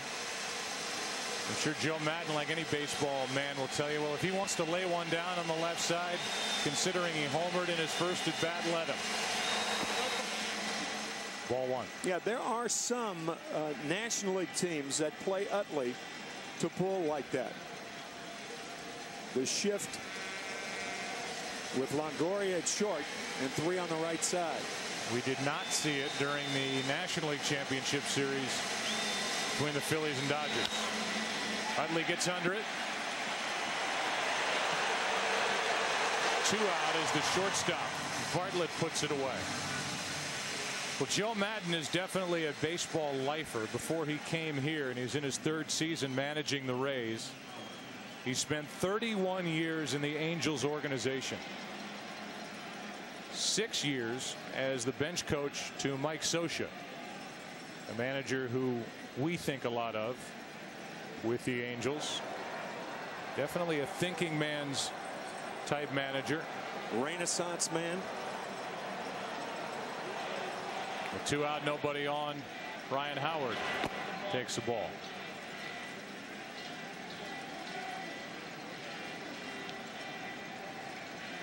From Hazleton, Pennsylvania, Joe Madden is not all that far away from Philadelphia.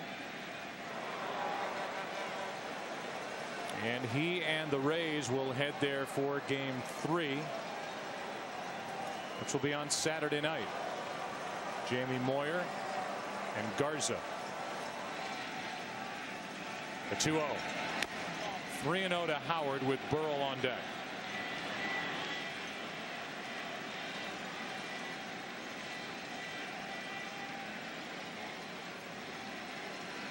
On 3-0.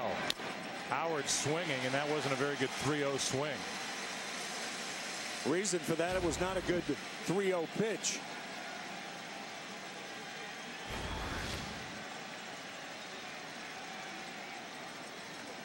Same shift on the infield for Howard, who's now at the plate with a full count. After the 3-0 fastball, the 3-1 slider. I think you'll see that pitch again. Nope.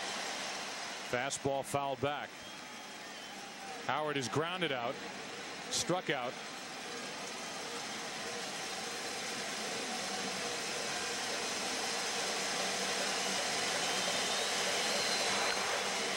Out in front of it again. He has seen a ton of breaking balls during the postseason, one after the other against the Dodgers. Pack the bags and light the lights. Curves are coming left and right.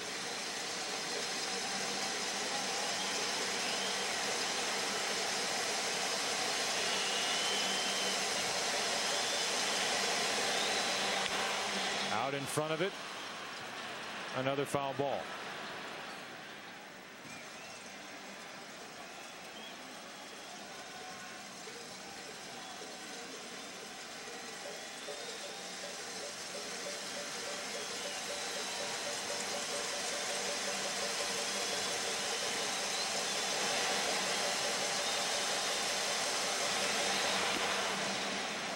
A 2-out walk, and that's the 4th walk issued by Kazmir. Around the clubhouse for the Tampa Bay Rays, Joe Madden does a lot of reading. Has these signs up. And whether it's John Wooden or Alan Greenspan. Quotes from a wide-ranging spectrum of people all across different walks of life as a strike is poured into Pat Burrell.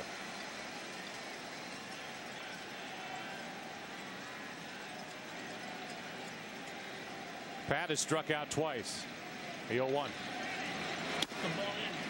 1 ball, 1 strike. Talked about that 2-run home run hit by Chase Utley in Game 1 of the League Championship Series against the Dodgers. It was Pat Burrell who won the game for the Phillies with a game-winning home run. Same inning, the 6th. Time called at the plate. And Kazmir wisely just let it go anyway. That was a late time call, and time granted by Tim Welke, the home plate umpire. Time granted with Pat Burrell. Time. You could see Pat Burrell saying time. Kazmir delivered the ball, but there is a slight chance of a pitcher getting hurt on a pitch like that. The 1-1.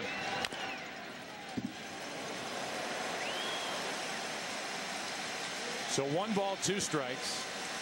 Runner at first is Howard, 2 out, and a 2-run lead for Philadelphia. Bottom 3 in the order coming up for the Rays.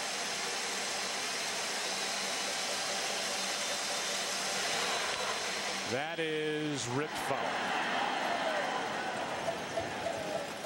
Ken Rosenthal joining us from down on the field. Any new messages for the World Series, Ken, from Joe Madden for his club? Yes, Joe. Joe Madden also uses creative dress codes, and today on the board it says, for tomorrow night, khakis, blue blazers, and from there, use your imagination. It's Madden borrowing from Madonna. Express yourself. Here's a 1-2 pitch. Another foul. Voguing is prohibited in that clubhouse. However, khakis and blue blazers, like they're a choir.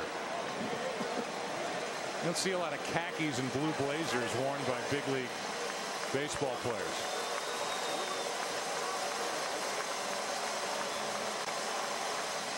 It's a young team,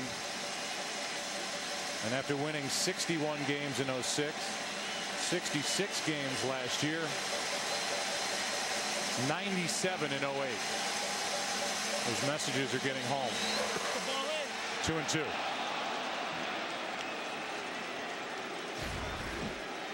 Just misses inside with the fastball.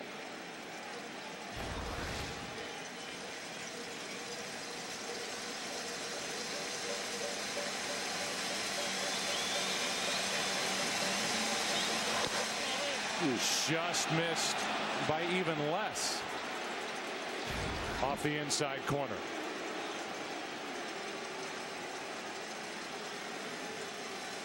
Now it's a full count, and that means that Ryan Howard will get a head start at first.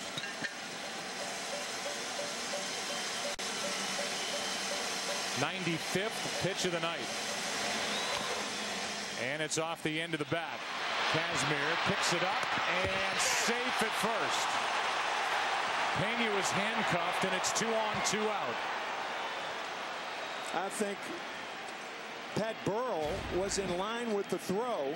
As you see, the left-hander Kazmir pivot, throws a little dead fish, but I believe Pena was blocked out by the left side of the body of Pat Burrell. Here's the shot that Pena has. Backs up. That's a tough play.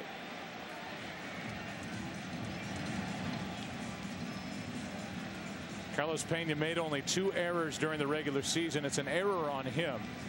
As you said, kind of a dead fish lob, almost like a shot put over to first base. We have had instances in postseasons past where you and I have been in the booth, and we've seen a home plate umpire call the runner going down the line, interfering with that play by being inside that running lane, going to first base. That was right on the edge of it. And as you look at the body of Burrell inside that baseline, Kazmir didn't have a lot of room to get that over Burrell's left shoulder. But he threw the ball in fair territory to Pena. But you're right, Burrell is inside that line. Pena drops it. And an error on Carlos Pena. So now 2 on with 2 out for one of the Phillies' hottest hitters, Shane Victorino. He has come up with big hits this postseason for the Phillies. To the second baseman. Uemura flips, and that's it for the top of the 5th. Halfway through game 1. Bottom of the order coming up. Still 3-1 Philadelphia.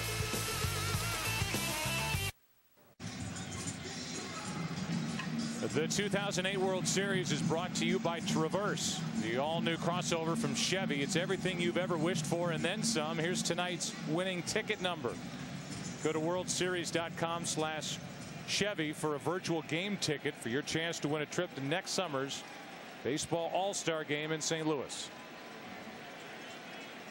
Bottom of the 5th inning, bottom 3rd of the order for the Rays, down by 2. Hamels gave up a 2-out home run to Crawford in the bottom of the 4th to make it 3-1. Navarro popped up his first time. He's 0 for 1. Then Zobrist, and then Bartlett.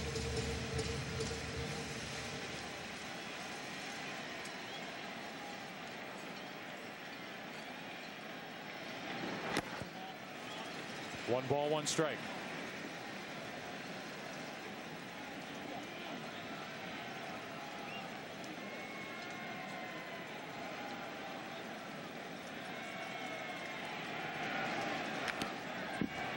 Change up and a foul tip. It's 1-2. Navarro from Venezuela, Carlos Ruiz from Venezuela. It's interesting to note they were both non-drafted because the draft does not take place in Latin America. Only the United States, Canada, and Puerto Rico.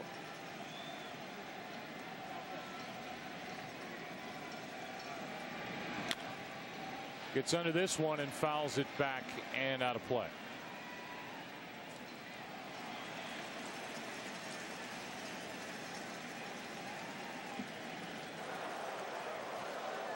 Deanna was traded to this Tampa Bay franchise from the Dodgers. And boy, did he make improvements swinging the bat. Hit .227 in 07, up to .295 this year. 1-2 pitch, another foul.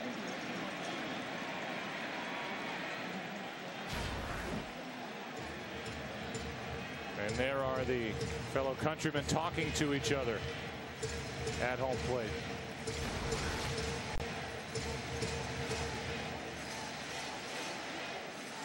Another 1-2 from Cole Hamels. And Navarro went around.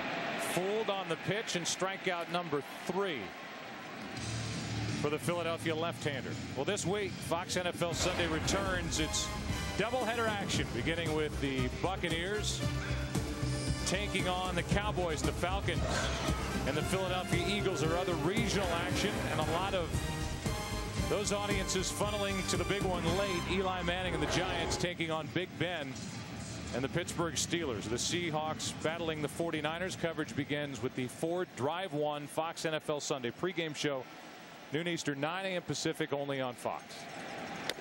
And a matchup of those two quarterbacks drafted in 2004. Both have won Super Bowls. Eli Manning last year, Ben Roethlisberger and his Steelers beat the Seahawks a couple of years ago. The late game on Sunday, and that pitch is up and in. 1 ball, 1 strike. What a sports day Sunday will be in Philadelphia, with the Philadelphia Eagles facing the Atlanta Falcons at 1 o'clock, and then the Phillies playing that night. You have about 110,000 people in that area. And there's the matchup with those two quarterbacks. Eli Manning, the first overall pick in 04. That was by San Diego, then traded to the Giants. And Ben Roethlisberger has been nothing but a winner since being picked 11th overall in 04 and joining the Steelers. Count's gone to 3-1 on Zobrist with Bartlett on deck.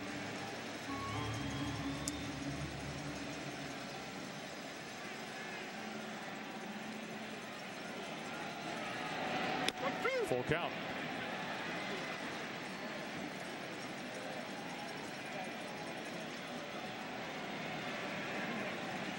Zobrist now 1 for 5 this postseason. With that hit his first time up, that's Phillies, stays down on the ball and throws a strike, 2 out. Base is empty. The number 9 man Bartlett coming to the plate. The World Series on Fox. Sponsored by Chevy Traverse. It's everything you've ever wished for and then some.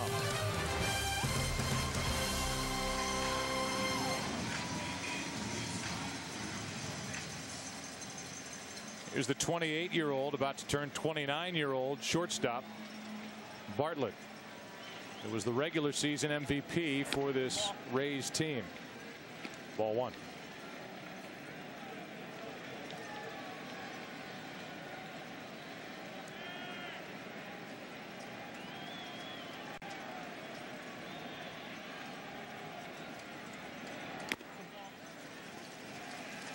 Two and 0.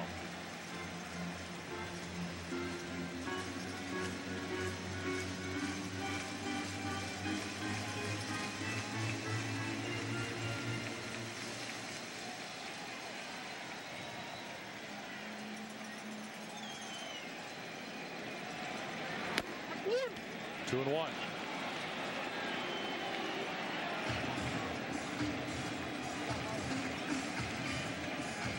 Bartlett with 1 home run against the Red Sox in the ALCS, his only RBI this postseason for the Rays.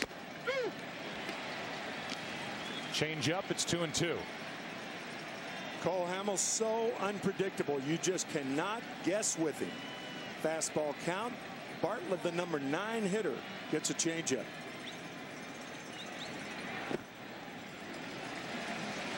Now a full count. Iwamura on deck. He's 2 for 2.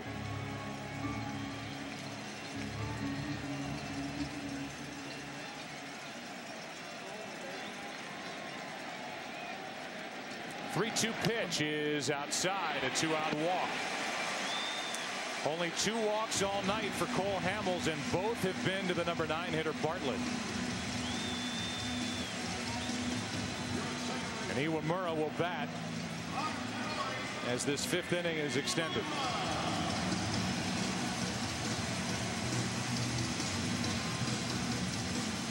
This is a Philadelphia team that, especially tonight, they're good up front with their pitching with Cole Hamels, and they are outstanding at the back end of games. Some action has to happen here soon for the Rays. That's ball 1 high. There's short relief in the combination of J.C. Romero, the lefty, Ryan Madsen, the right-hander, setting up Brad Lidge. Is about as good as it gets across baseball, and Hamels is just now approaching the mid-70s as far as his pitch count. 1-0 instead of throw to first, and Bartlett gets back. Jason stole 20 during the regular season, has 1 this postseason. To reiterate what we said in the opening, thinking that tonight's game is more important for the Phillies than it is for the Rays.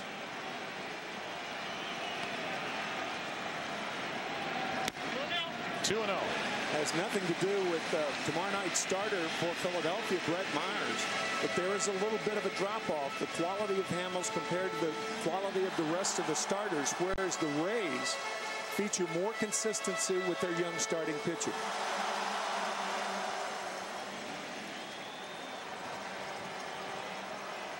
There's Brett Myers, tomorrow night starter for the Phillies. Here's a 2-0 pitch. Iwamura takes a strike over the outside corner.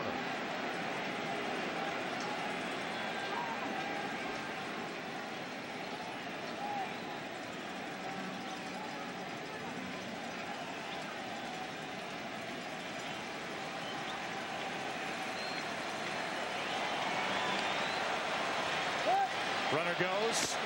Ruiz throw way late. That's now 18 stolen bases for the Rays in this postseason. What a jump Bartlett had going on first movement. Jason Bartlett with that stolen base just won America a free taco from Taco Bell. Visit a participating Taco Bell on Tuesday, October 28th between 2 and 6 p.m. to get your free taco. And drop Bartlett a thank you note. Here's a 3-1 pitch to Iwamura. Base hit, digs into this lead. Good pitch, and it's a full count.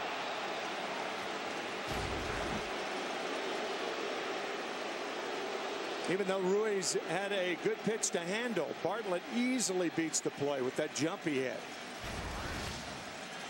Joe Maddon's approach coming in against Hamels was to run tonight. They just have not had many opportunities. The 3-2 fouled off.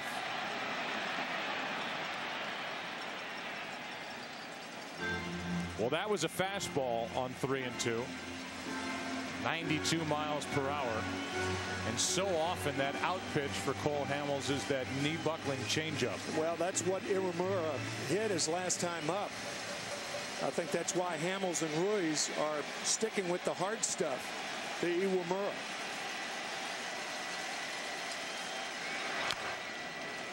Back to the hard stuff. And it's still 3-2.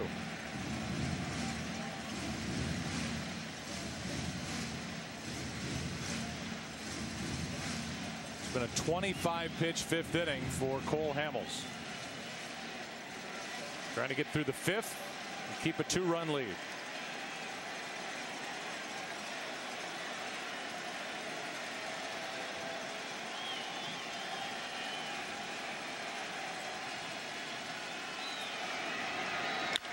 Iwamura into left center field. It's a 1-run game.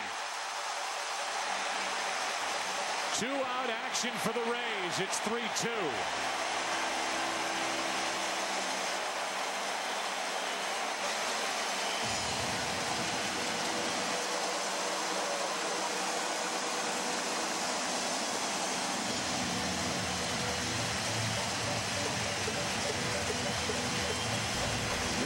fastball after another, and Iwamura finally catches up to it.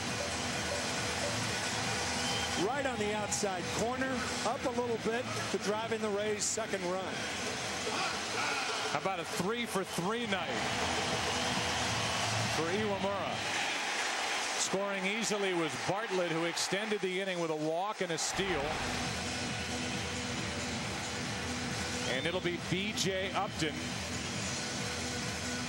dealing with Cole Hamels now with 2 out and the tying run at second base here in the 5th as Rich Doobie makes his second visit of this night to Cole Hamels. The night for B.J. Upton, a check swing grounder into a double play in the first with the bases loaded and 1 out. Hard hit, but a double play started by Phillies at third. You hate to pitch around a hitter who can run like Upton when he represents the go-ahead run. I think the Phillies will more or less challenge Upton. Not all fastballs, but I don't think they're going to pitch around him in this situation with the left-handed hitter on deck. B.J. Upton could tie it with a hit, could give the Rays their first lead of the night with a long ball. That's foul, back and out of play. Big swing by B.J. Upton. Bothered by a sore left shoulder. And he will undergo surgery at the end of the postseason.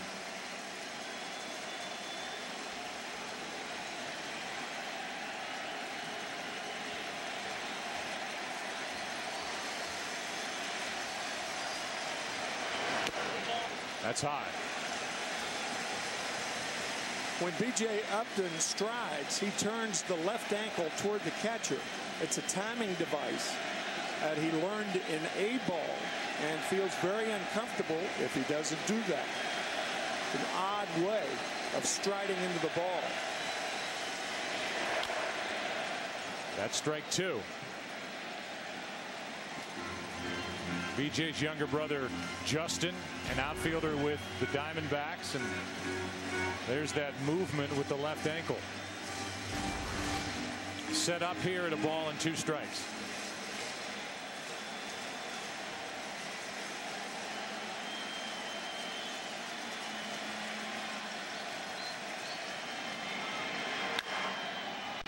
Jammed, a pop-up. Ryan Howard gives it a look, and he's there for the out. Up against the railing, up against the fans, and Ryan Howard, that ball came back a little bit, and Howard was there to end the threat. It's a 1-run game as we go to the 6th.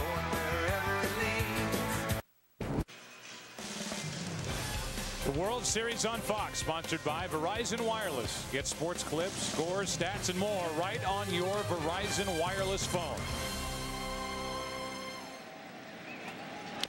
Here is Pedro Feliz. Kazmir is back to work. Top of the 6th inning. 3-2 game now. Philadelphia leading, and Feliz has had a nice night. A walk, a single, and helped set up a run in the 4th, which is the difference in the game. And now Feliz is going to drop another hit in. Leadoff man is on again.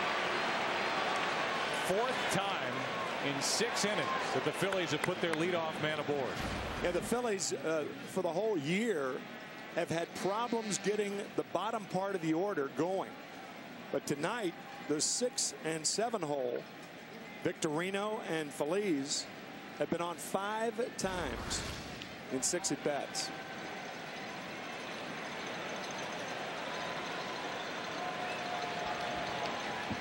Here's Coast.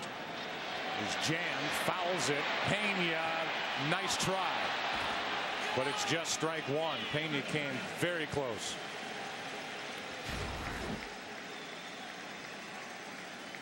See the guys warming up in the bullpen trying to help Pena out and let him know how much room he had just out of reach. Chris Coast is not catching up to the fastball. So if you're Kazmir, you don't help him out and throw a slower pitch. J.P. Howell and Chad Bradford Lefty and the righty getting loose for the Rays. The 0-1 to Coast. A high fastball. It's 0-2. Coast with that hitch in his swing. What does that mean when a hitter approaches a pitcher and he drops his hands? That's the old-fashioned term of a hitch in the swing. Tough to get back on top of that fastball.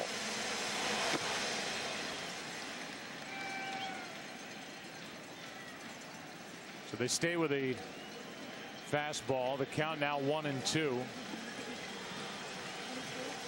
Kazmir with 101 pitches, and he has not recorded an out in the 6th. Leadoff hit by Phillies. Coast. Everything is up now on the count 2-2.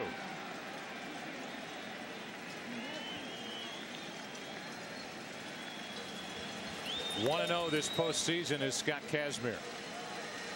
Won game 2 of the division series against the White Sox, 6-2.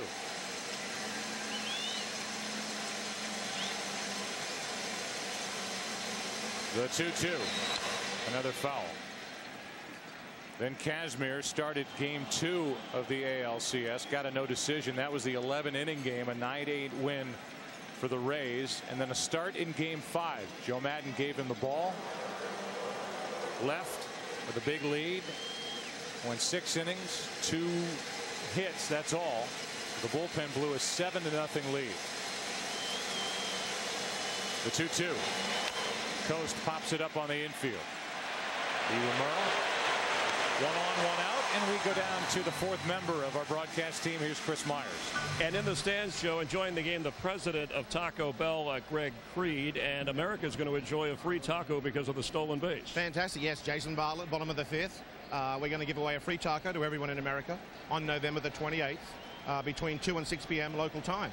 And all you have to do is show up. Now, you sound like a cricket player. Yeah, I played cricket growing up, not baseball. It was a totally different game, but I'm really into my baseball, having living in America now for 7 years. You were just telling me 3-2 is a good score. What would be a good score in cricket? Good score in cricket would be about 300 for 2. All right, well, it'll take a while for us to get there, but for Taco Bell Baseball Fox, we appreciate it. I know all the fans will enjoy a taco on you guys. And as president of Taco Bell, are you worried about the election? Could you get voted out of office? Or? No voting, thank goodness. Not up for re-election every 4 years, thank. Okay. Joe, Tim? All right, Chris, here's a 1-0 pitch.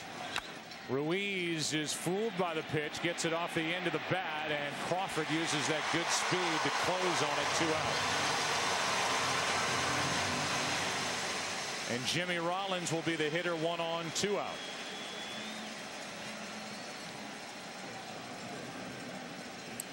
Earlier we talked about Kazmir, and when he had his arm injury in spring training, he went more to the straight changeup. That was a straight change to get Ruiz. And a good one. Here is Rollins 0 for 3.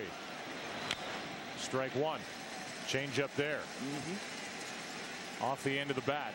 So this would be in the category of a quality start, which is a phrase that agents came up with. Try and get their pitching clients more money. Trying to turn in 6 innings, allowing 3 runs or less. Kazmir is 1 out away, and the count evens 1-1 on Rollins, who was flying to right. Had the bases loaded, 1 out, hit a shallow fly to center. Upton threw out Victorino at the plate, and then he struck out with a man on in the 4th.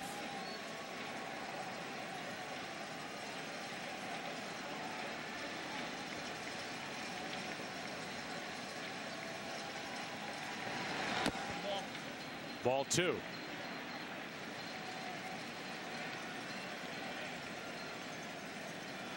On deck is Jason Worth. Get the feeling that if Kazmir can't get Rollins, we could see Bradford for thinking Worth. the same thing. Yeah. A 2-1. In the air to center. Upton is there, and that'll do it for 5.5. Jimmy Rollins 0 for 4 here in game 1. A look at the Sunshine Skyway as we go to the bottom of the 6th. 3-2 Phillies.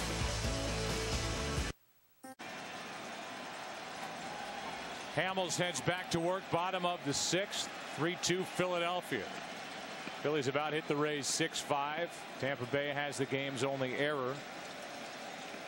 Phillies have stranded 7, hit into a double play. Rays have stranded 3, hit into 2 double plays. Here's Pena.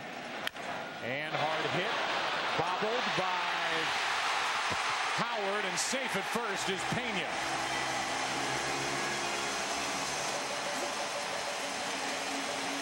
Could be the second error this postseason for Ryan Howard, who committed 19 during the regular year. A little in between hop, but a hop that should cause no problems with that big glove. And then trying to get to it quickly. It is going to be an error on Ryan Howard.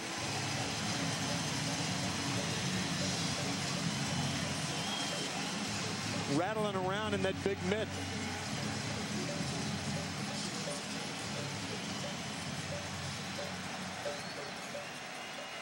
So Ryan Howard's issues continue.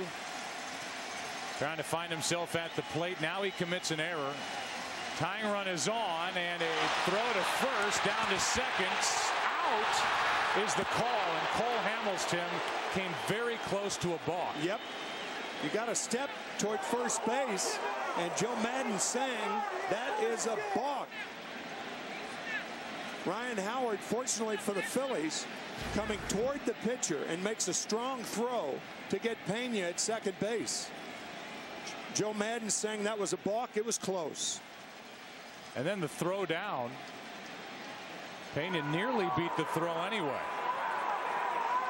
But Hamels read that as Pena left maybe an instant too soon, and that allowed Hamels, I think, to change his mind and go over to first base and start the caught stealing 1-3-6 with Howard feeding Rollins. Ball 2-0. That's why Joe Madden and the guys on the bench of the Tampa Bay club called the balk immediately, but not first base umpire Kerwin Danley, and he's the one that counts. Off the end of the bat, 2-1. You can't deceive the runner. If you're going to throw to first, it's got to be more deliberate than that. And the play at second base, good call by second base umpire Fielding Culbreth. Looked like his right foot just slid to the outside of the bag. Good pitch to Longoria. 2-2.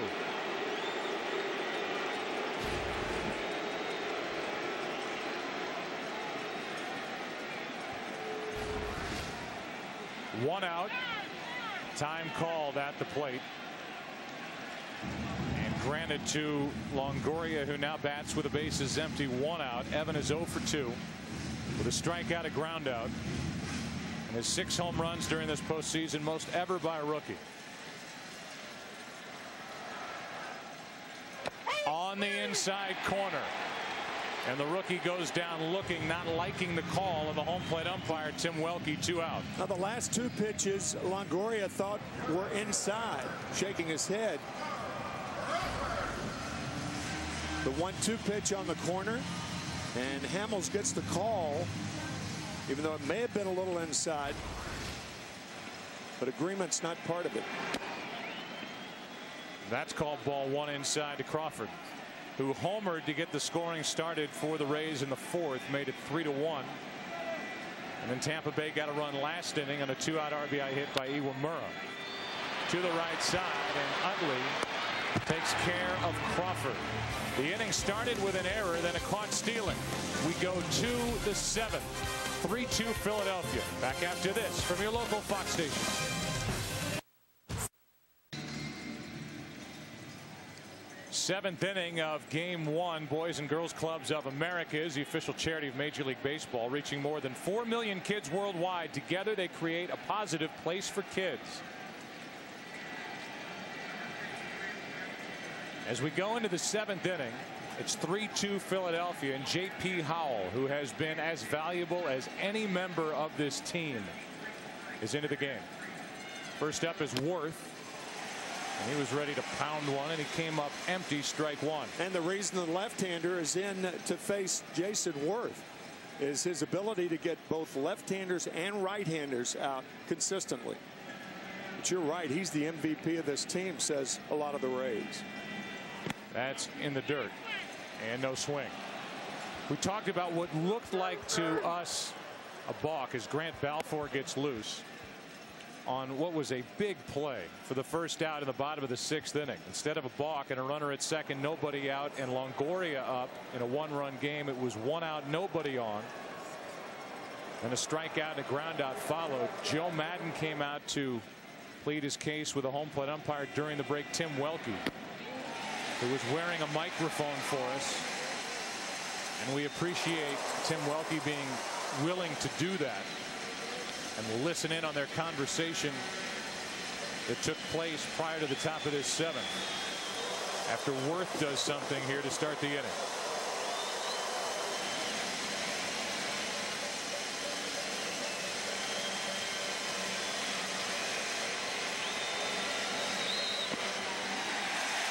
He strikes out to start the 7th, and here's that conversation. Okay. My concern is this, because he doesn't read.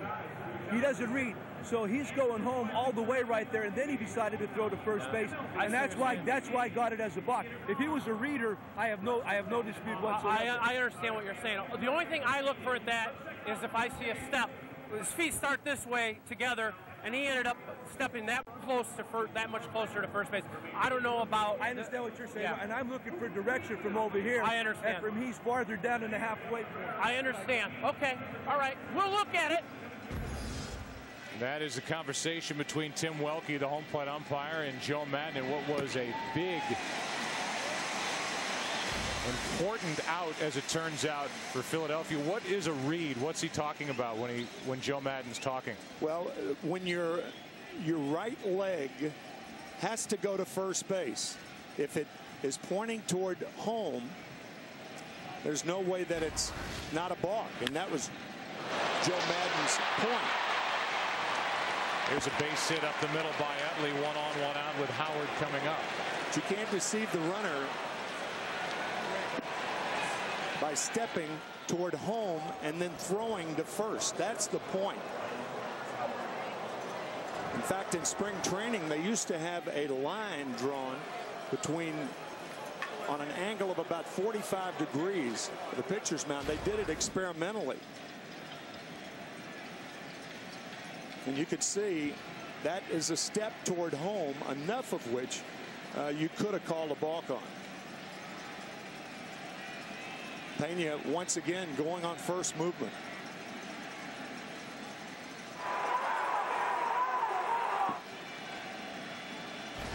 One on, 1 out. And going on first movement is Utley. Got a great jump and steals second easily. Stolen base number 1 of the postseason for Chase Utley. He had 14 during the regular season. Strong throw by Navarro, but when a runner at first has that big a jump, no way to throw him out. Again, going on first movement.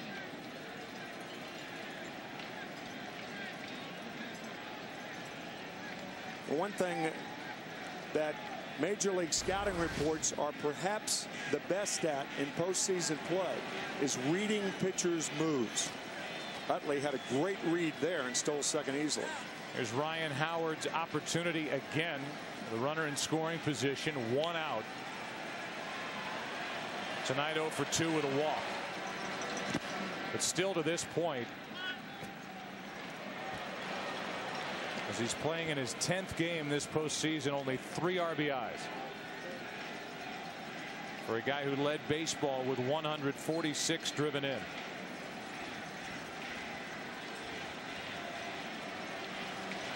One of the elite run producers and power hitters in the major leagues is Ryan Howard. Really out of whack at the plate to this point. Now a throw back to second, and safe is Utley, and that ball almost sailed on Bartlett, the shortstop, who was covering. If the throw's down a little, they had a chance to get him. Leaning on the wrong foot, the right foot, and that quick throw by Howell.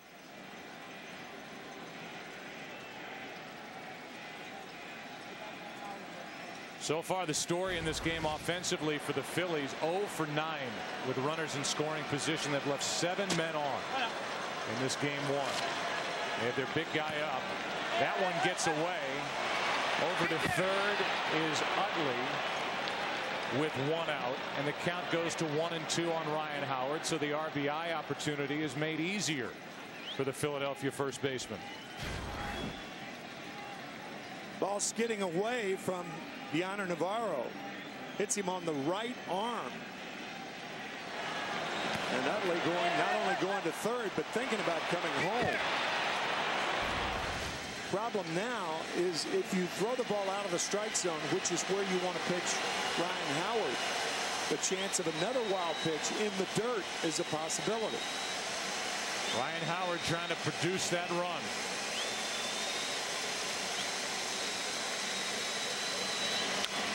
That's foul. A little better swing that time, still out in front.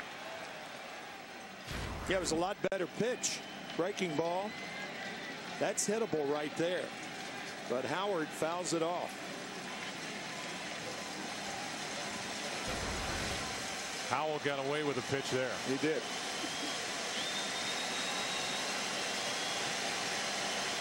Again with a runner at third, 1 out. Longoria near the bag at third, and the rest of the infielders on the right side of second base. The count 1-2.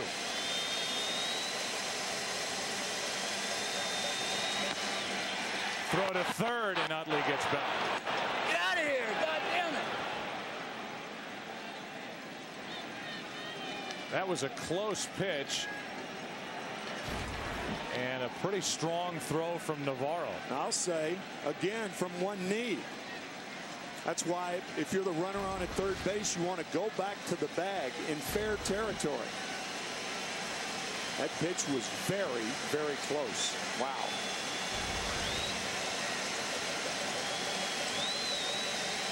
Now the 2-2.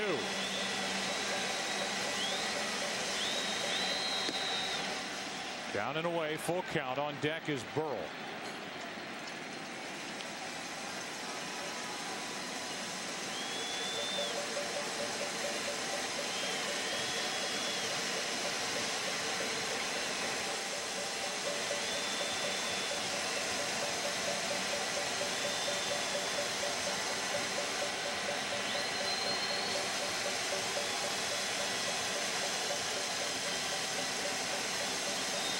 The 3-2 and a big strikeout for J.P. Howell.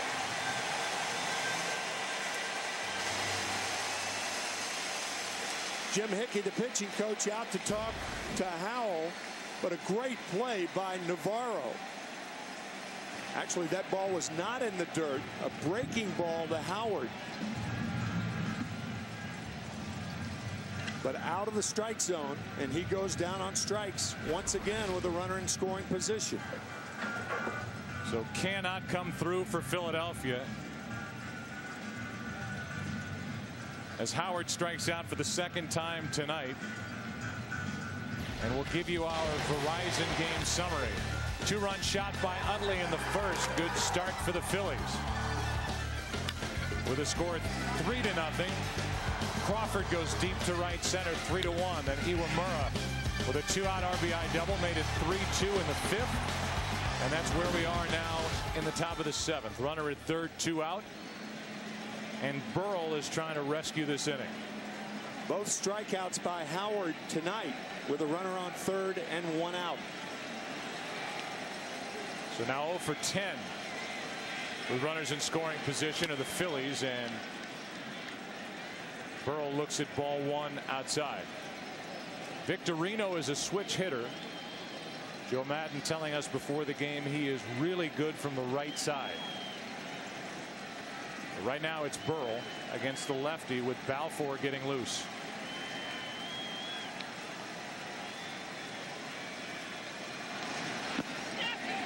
Burrell couldn't hold up. Strike 1.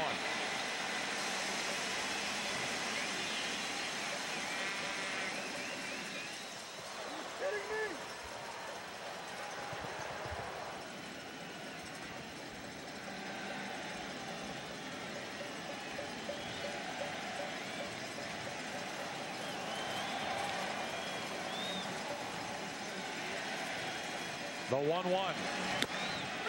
Strike two, and Howell could strike out the side.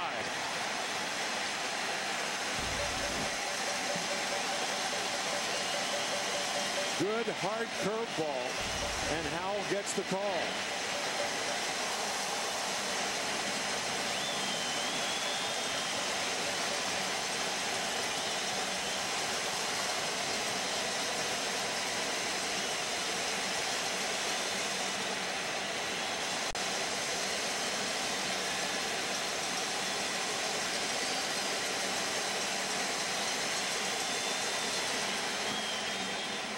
Blocked by Navarro. 2-2. Combination of Ryan Howard and Pat Burrell, the 4 and 5 hitters for Philadelphia. A combined 0 for 6.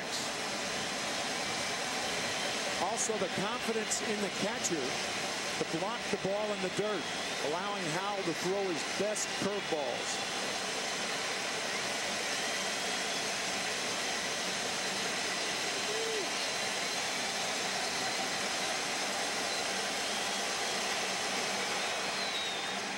Check swing.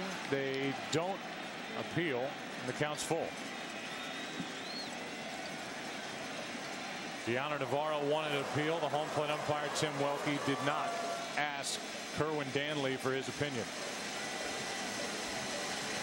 So a full count. Runner at third, 2 out. Phillies lead by 1.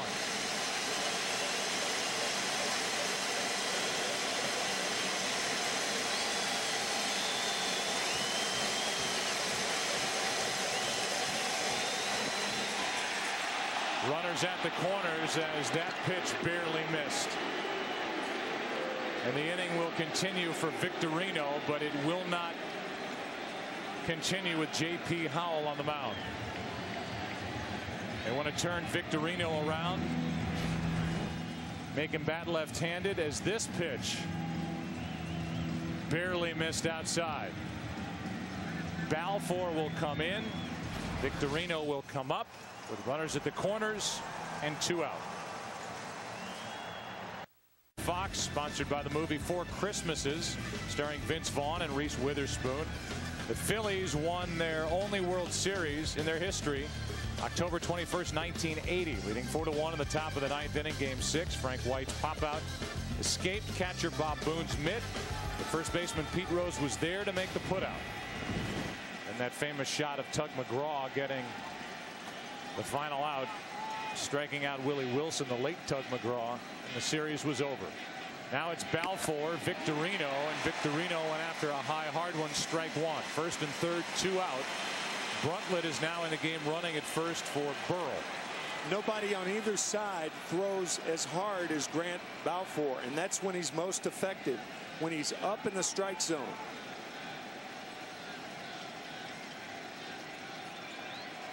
Victorino late with that swing. It's 0-2.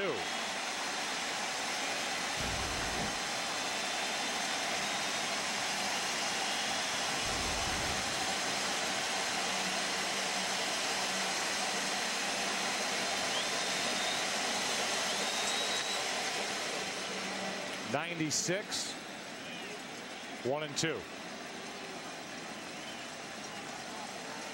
Sydney, Australia. 30-year-old right-hander, 6'2", 192. Part of the closer by committee employed by Joe Madden after Percival went down.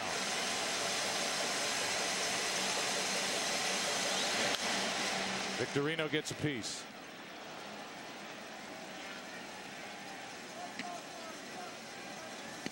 Grant Balfour saying, catch me if you can. 4 straight fastballs right around the letters to Victorino. Trevor Miller, the left-hander, getting loose.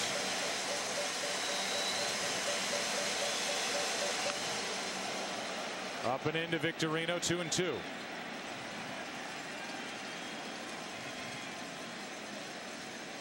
There is a big run sitting out there at third base for Philadelphia here in the 7th. Victorino, who has come up with one big hit after another for the Phillies, trying to bring home Utley. 2-2 pitch. blew it by him.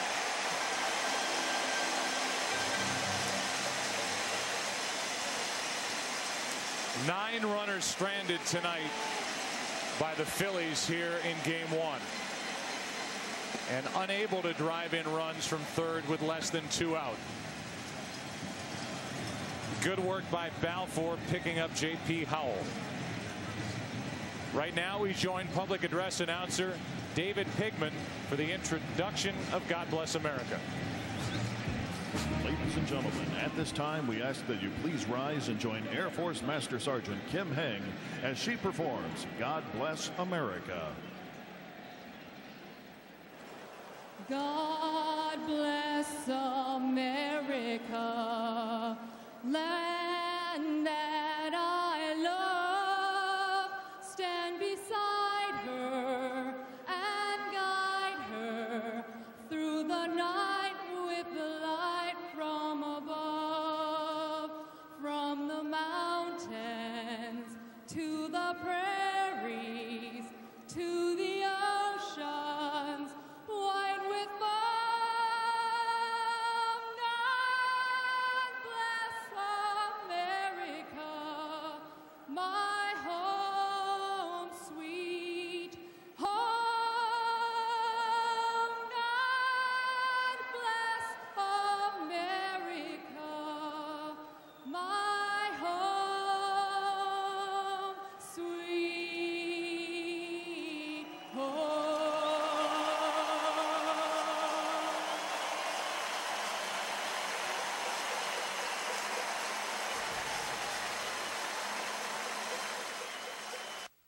Coverage brought to you by DirecTV. If you call yourself a sports fan, you've got to get DirecTV. Willie Ibar first up against Cole Hamels, working in the 7th. Strike one. Ibar is 0 for 2. He struck out, flied out. Bruntlett stays in the game. He's in left. There is action for the Phillies in their bullpen as Hamels finds strike 2. That's Chad Durbin on your left. He's the right-hander. Scott Air, the lefty, also getting loose. Here's an 0-2. Ball one. Charlie Manuel trying to get it into the 8th inning so he can bring in Ryan Matson and then Brad Lidge. And if there is trouble for the Phillies in this inning, then he'll go to either Air or Durbin. Ibar gets under it, skies it into shallow left, and Rollins is there for out number 1. Here comes Navarro. Compare these two left-handers. The starters both 24 years old, and here's what they have done so far in Game 1. Remarkable consistency for Cole Hamels. This is his 4th postseason start. In his first 3, he's gone exactly 7 innings in each. And has not allowed more than 2 runs. Right. Navarro. Ball inside. DeHonor tonight is 0 for 2. He's popped up, struck out.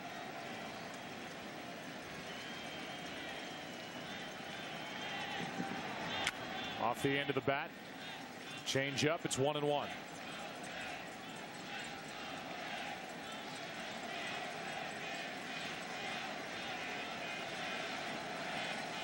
Back to the pine tar for Navarro, who hit 7 home runs during the regular season, has not gone deep in the postseason. Quick shot of Brad Lidge, who has been perfect saving games for Philadelphia in his first season with the Phillies, regular season and postseason. Philadelphia 86-0 when they have led after 8 innings. Unbelievable. Here we are in the bottom of the 7th. Here's a 1-1. Breaking ball is fouled. Strike 2.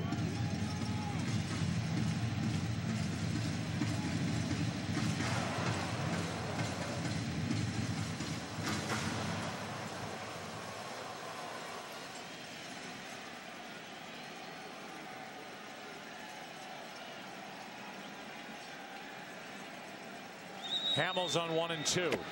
Misses down and in. Phillies have stranded 9 runners on and have been hitless tonight in 11 opportunities with runners in scoring position.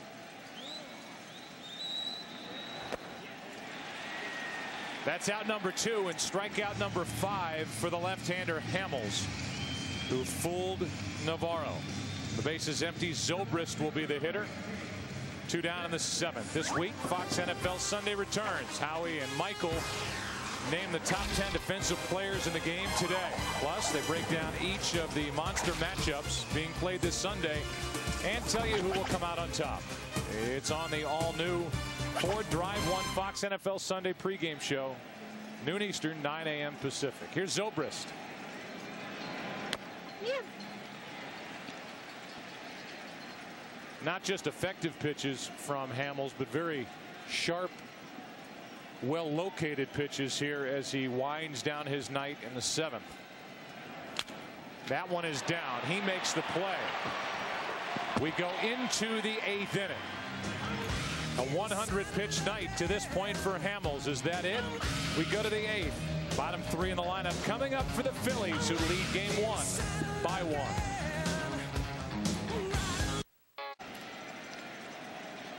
Pedro Feliz has been on base 3 times tonight. He leads it off in the 8th inning, and Balfour skips one in there, ball 1. Cole Hamels getting congratulations. It appears his night is finished, and look at what he has done this postseason. Division Series game 1, 8 innings, no runs. Game 1 of the NLCS, 7 innings, 2 runs. 7 innings, 1 run in game 5 against the Dodgers. Tonight, 7 innings, 2 runs on only 5 hits. 2 walks, 5 strikeouts. And with Ryan Madson getting ready, it appears that Hamels will leave, and if he gets a decision, he'll get a win. Feliz pops it into right for Zobrist. 1 out. This is a very interesting situation. As you see, Ryan Madson, he'll be the pitcher in the bottom of the 8th inning, as the Phillies are hopeful of a 7-inning game with Madson in the 8th and Lidge in the 9th. But no pinch hitter for Chris Coast, the designated hitter tonight. A couple of reasons. If you take Coast out of there, then the only other catcher is Jason Worth. And also, if you bring in a left-hander, Greg Dobbs was the best pinch hitter in the majors this year. And Trevor Miller's going to be the pitcher. He's the left-hander getting loose for Tampa Bay. So with the 1-run lead in the 8th, they stay with Coast. And that means that Joe Madden can stay with Balfour. In the bottom of this 8th inning, it'll be the 9, 1, and 2 hitters. Bartlett, Iwamura, and Upton. Shattered bat. Just sawed off. 2 out. Boy, we've seen some pitching here tonight. Oh, man.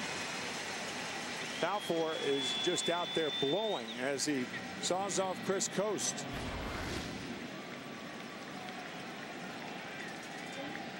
That's a broken bat right there. There was not much left in the hands of Coast. No. And now Ruiz, who has an RBI ground out, doing for the Phillies what Ryan Howard has been unable to do, and that is put the ball in play, put it on the ground, and drive in a run from third with less than 2 out. And his RBI in the 4th inning is the difference in this game still. Made it 3-0. It's now 3-2. The breaking ball is a high strike. Ruiz is 0 for 2 with that RBI. He also has a walk. 97. 0-2.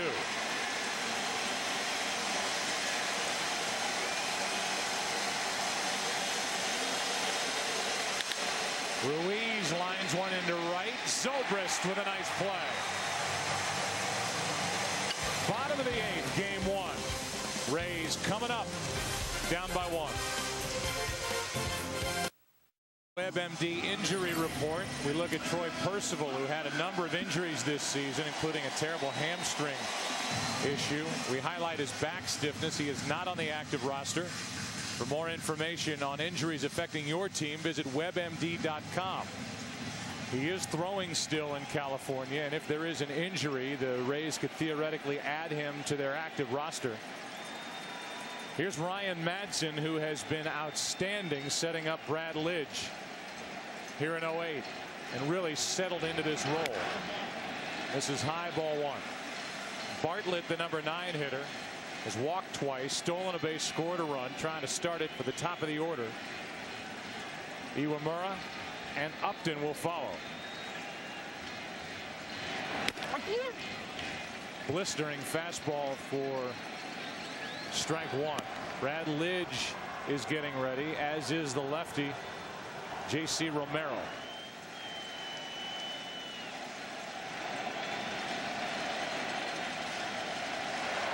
There have been, Tim, a number of missed opportunities, obviously, for the Phillies with their 9 runners stranded. But coming into this game, the Phillies would have taken this situation up by a run, bottom of the 8th, with Madson on the mound and Lidge ready to back him up. In effect, as we said, making it a 7-inning game. Madson for 1, Lidge for 1. The 2-1 pitch. Popped up right side. Playable for Ryan Howard. Plenty of room, 1 out. Back to the top of the order, Iwamura. The World Series on Fox is sponsored by the Ford F-150. Built Ford Tough. By WebMD, better information, better health. And by BlackBerry.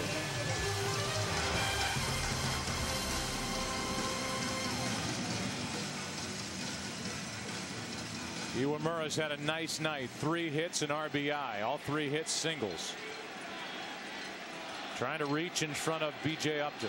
In fact, 4 of the 5 hits against Cole Hamels were off left-handed batters. 3 by Iwamura and Carl Crawford with a home run. Ball 1.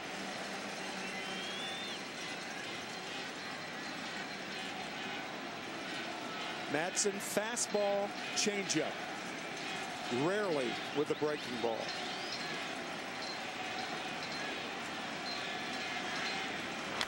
Off the end of the bat.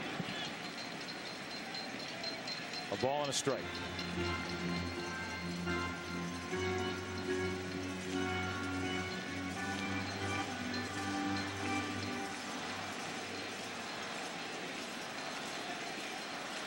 "23 home runs for this Tampa Bay Rays team this postseason." Good tailing fastball, 96, that just jumped over the inside corner. I think Madson's throwing harder this postseason. A little extra adrenaline. Perfect spot.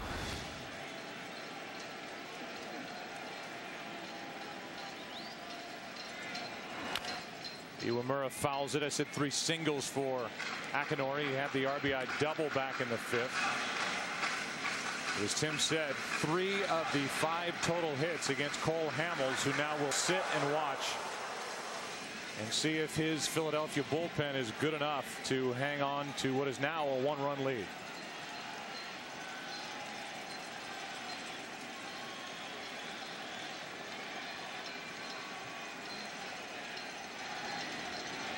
The 1-2.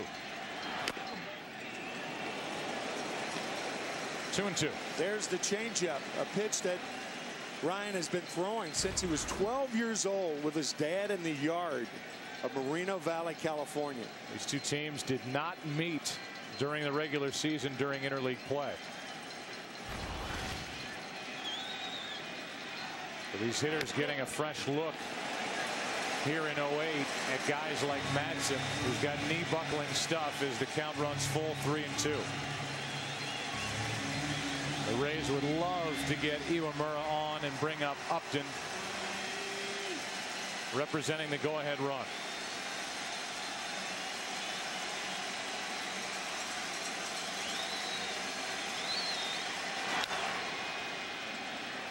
'96.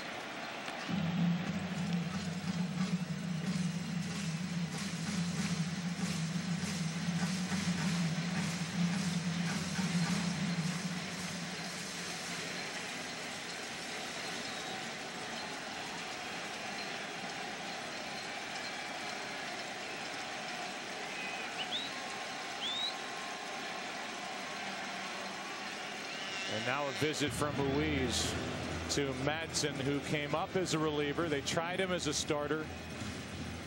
And now, especially down the stretch, with Tom Gordon and his bad elbow unavailable, Madsen has settled into this 8th inning role and is about as good as any bullpen has to offer. If a pitcher has 2 pitches, a fastball and a changeup, if the catcher goes to the mound, rarely does he come back and call for a changeup,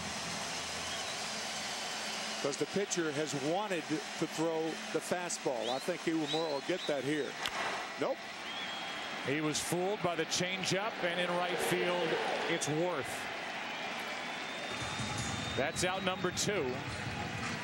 And here comes B.J. Upton, who has just gone off here in the 2008 postseason. And you compare his numbers now to Carlos Beltran, Barry Bonds. Both had 8 in a single postseason.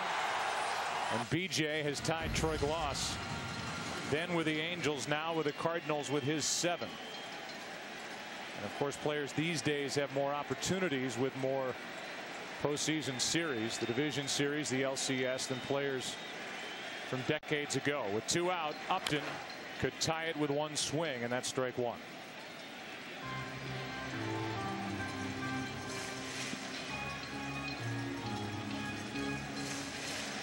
The Phillies will have the top of their lineup bat in the 9th.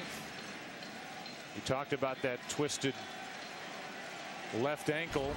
It's kind of his kickstart to his swing, and right off that protective guard he's wearing for strike 1. Now the 0-1. How about that? 97. 0-2. The Red Sox challenged Upton inside. You can see Ruiz setting up away. If you make a mistake away, it's a single. If you make a mistake inside to Upton, it's a risk of a long ball. The 0-2. Another fastball. This one misses. 1 ball, 2 strikes. Again, Ruiz setting up outside, just off the plate.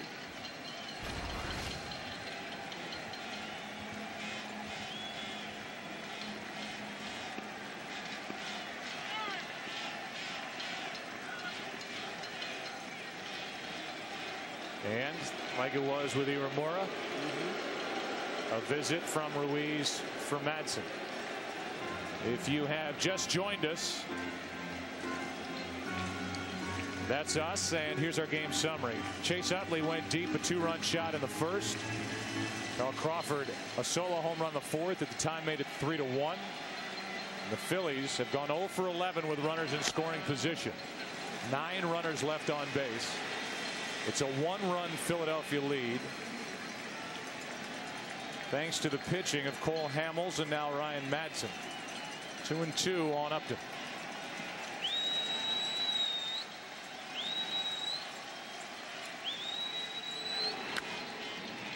The changeup and off the end of the bat.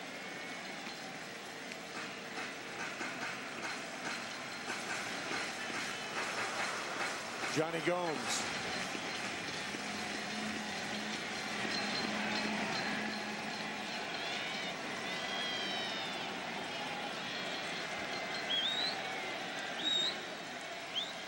Two out, bases empty. 2-2 pitch. Got him swinging. Madsen with a perfect 8th. We go to the 9th inning here in game 1. Top of the order for the Phillies, who still lead it 3-2.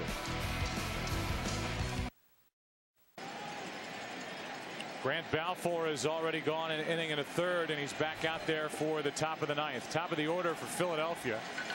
Jimmy Rollins 0 for 4 tonight. And a 95-mile-per-hour fastball for a strike at the knees. Jason Worth will follow, and then Chase Utley. More action in each bullpen. How about 97 from Balfour now, and it's 0-2. Brad Lidge getting ready. Trevor Miller getting loose. High heat.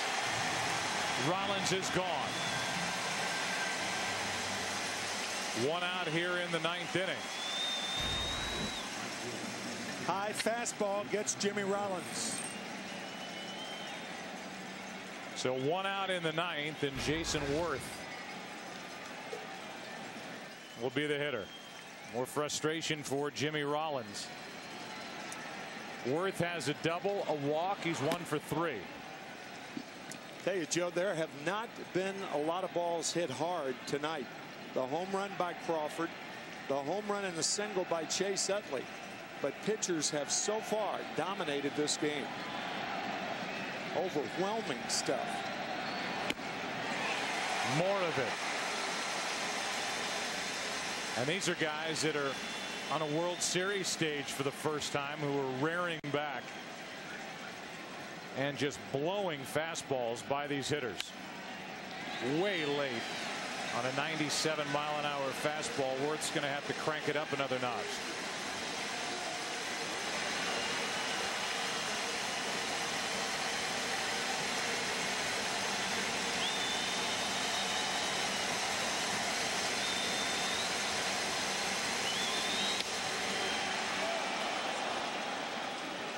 Two balls, 2 strikes.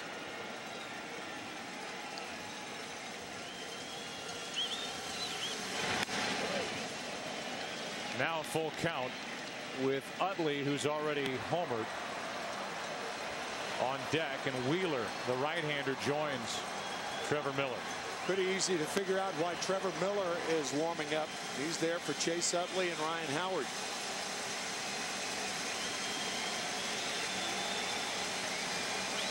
A 3-2. And a line drive into right field. That is a fair ball and will skip out of play. A ground rule double for Jason Worth, his second double of the night. So 1 on, 1 out. And, well, buddy boy, we got ourselves a heck of a start to this 2008 World Series. As we said, just dominating pitching. And there's no way that Grant Balfour is going to be able to stay in the game and face Chase Utley and Ryan Howard. I would think Trevor Miller's going to be in the game. We'll see if that move is made. Right now, it's Utley digging his way in, and not so far. They may walk Utley. Utley went deep in the first. They're going to put him on here in the 9th.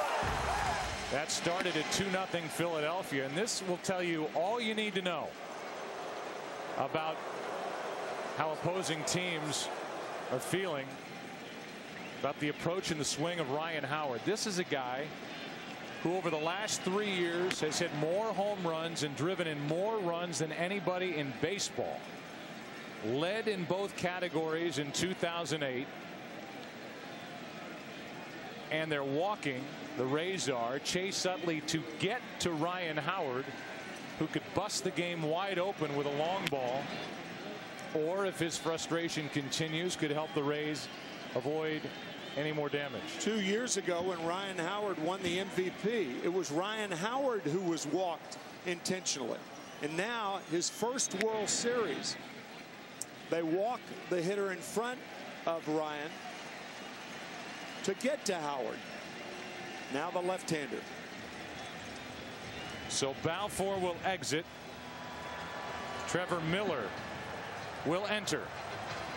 And Ryan Howard will be on the spot for Philadelphia yet again. Again, tonight's aerial coverage brought to you by DirecTV. Now get over 130 of your favorite channels in HD. Tropicana Field, sitting in St. Petersburg, Florida. And those who are here tonight or watching at home have been treated to an outstanding ball game. 3-2, top of the ninth, 2 on, 1 out. Game 1 of the World Series, and here he is facing it again. Ryan Howard, who is hitless tonight, has drawn 1 walk. They left a runner at third, struck out with 1 out in the third. Struck out with Chase Utley at third and 1 out in the 7th, and now he bats with runners at first and second, 1 out here in the 9th. Trying to get some breathing room for Brad Lidge. Could erase a lot of frustration. It's been built up this postseason. Strike one. And again, the breaking ball. Missed away, but Howard went too far. 8 for 34 this postseason is Howard. Still only 3 RBIs.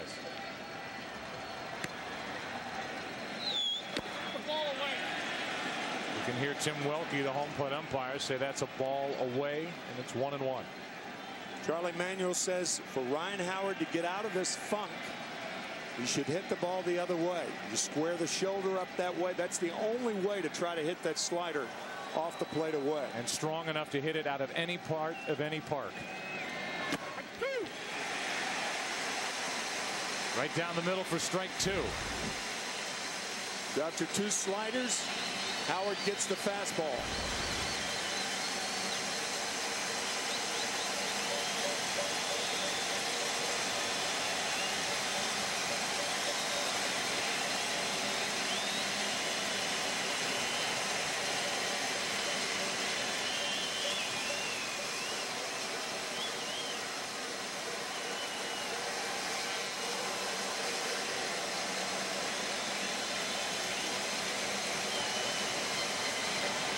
Got him looking.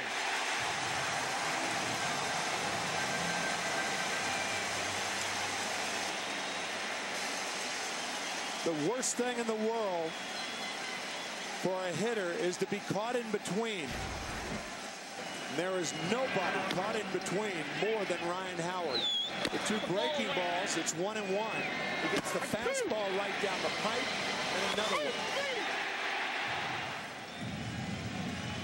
Trevor Miller with a huge strikeout for the Rays. Another one on the ledger for Ryan Howard. 2 on, 2 out. Another pitching change. Here's Wheeler.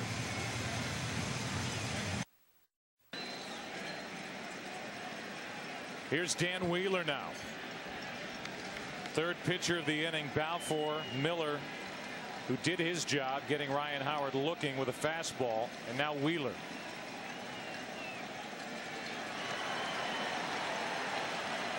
At the plate is Eric Bruntlett, who took over. Pinch ran for Pat Burrell and then stayed in the game and played left. 1 for 3 so far this postseason. He could deliver a big hit for his Phillies teammates, or Dan Wheeler could keep this a 1-run game going into the bottom of the 9th with the 3, 4, and 5 hitters. Pena, Longoria, and Crawford coming up. Right before that last pitch, the right fielder Ben Zobrist was pulled in about 5 feet, and that's proper for Bruntlett, who does not have a lot of power the other way. Back toward us, strike 2. That was a pitch to hit. Eric wishes he had this fastball back. Wheeler pitched for the Astros in the World Series in 2005, 2 games. Now trying to close out the top of the 9th for the Rays.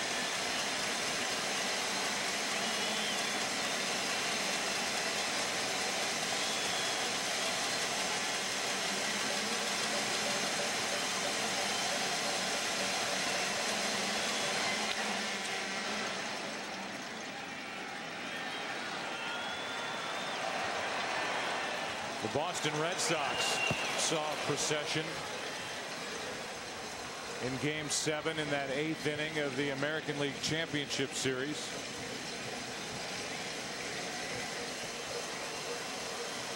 Five pitchers, 4 relievers to get out of the 8th. It ended with David Price, the 23-year-old, striking out Drew with the bases loaded,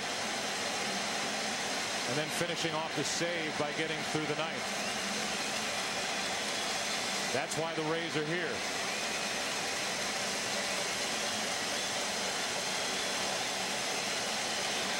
Runners go, and no throw by Navarro. Couldn't get a handle on the baseball, and now a hit could mean 2. Even if he had, there's no way to get Jason Worth. This Philly ball club, and Charlie Manuel talking before the game about trying to steal 3rd base. And coincidentally, Joe Madden was talking about the same thing. At third is easier to steal than second. 3 stolen bases tonight for the Phillies. In 6 attempts.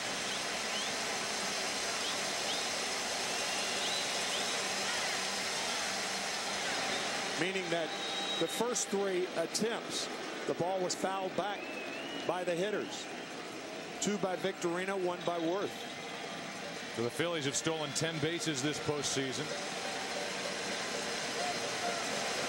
The Tampa Bay Rays have stolen 18.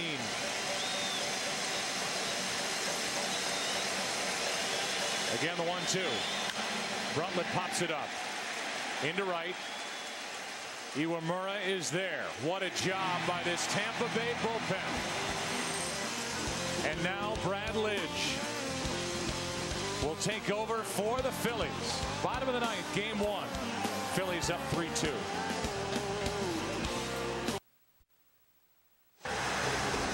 So now the Phillies hand the ball to Brad Lidge, who has been perfection personified this season, his first year with the Phillies.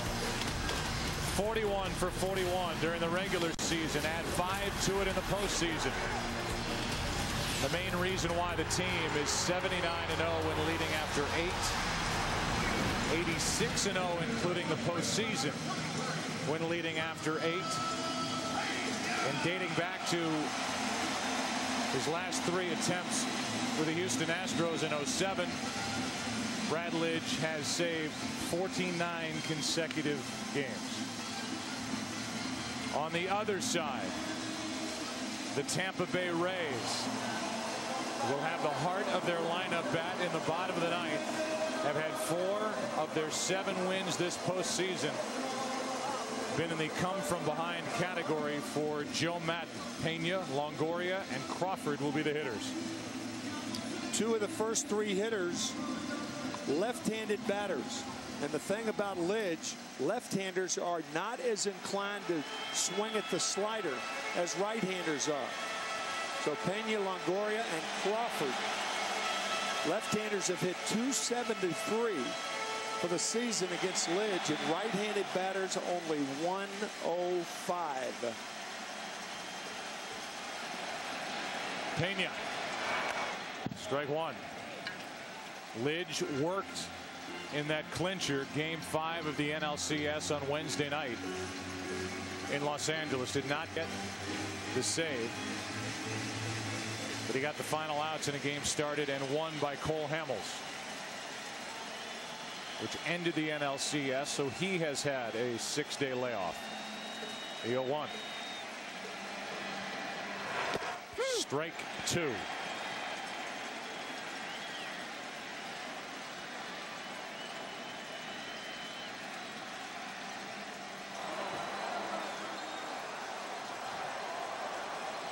A lot of Lidge's sliders are in the dirt. Ruiz will have to block the ball. And that's a big reason why the lighter hitting catcher Carlos Ruiz starts for the Phillies as opposed to Coast. The way he handles balls in the dirt. Specifically Lidge. The 0-2. Check swing. He went 1 away. Good start to the bottom of the ninth inning for Brad Lidge. 3 straight sliders to Carlos Pena. Too far. That is a wicked pitch. It has as much drop to it as a good split-fingered pitch. It's almost like you've heard that expression in baseball, a sinker slider pitcher. Well, those are 2 different pitches. With Lidge, it's the same pitch. It goes down and slides. How about that tight slider for a strike to the rookie Longoria, who could give a jolt to this sold-out crowd at Tropicana Field. He's 0 for 3 tonight. He's hit 6 home runs this postseason. That's chopped off the plate. Strike 2. We were there at Yankee Stadium when Longoria was a part of the comeback effort by the American League. Kazmir got the win and Lidge got the loss after warming up 6 times He ended up giving a sac fly to Michael Young of the Rangers to end the night, and he suffered the loss, and the AL got home field advantage. So here we are, game 1 in St. Petersburg. The Phillies 2 outs away from getting a road win.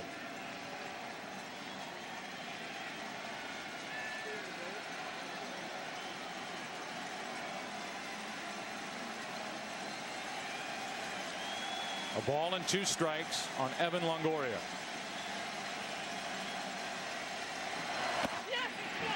Two strikeouts to start the ninth. Right-handers see it, and it dives out of the strike zone.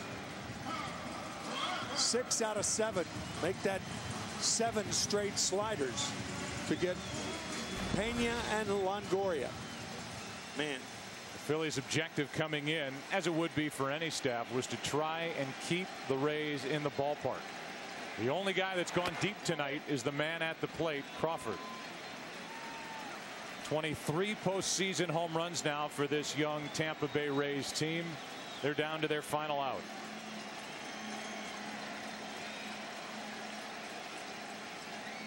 The 1-0. 1-1. 3 hits for the leadoff hitter, Iwamura. But the 2, 3, and 4 hitters in this Rays lineup a combined 0 for 12. Crawford 1 for 3 with a home run in the 4th.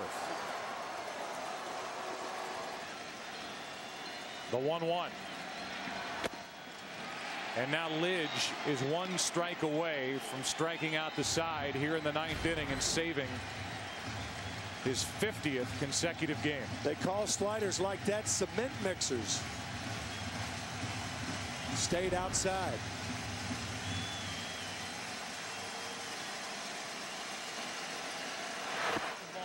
Two and 2. If Crawford can reach, Willie Ibar is in the on-deck circle.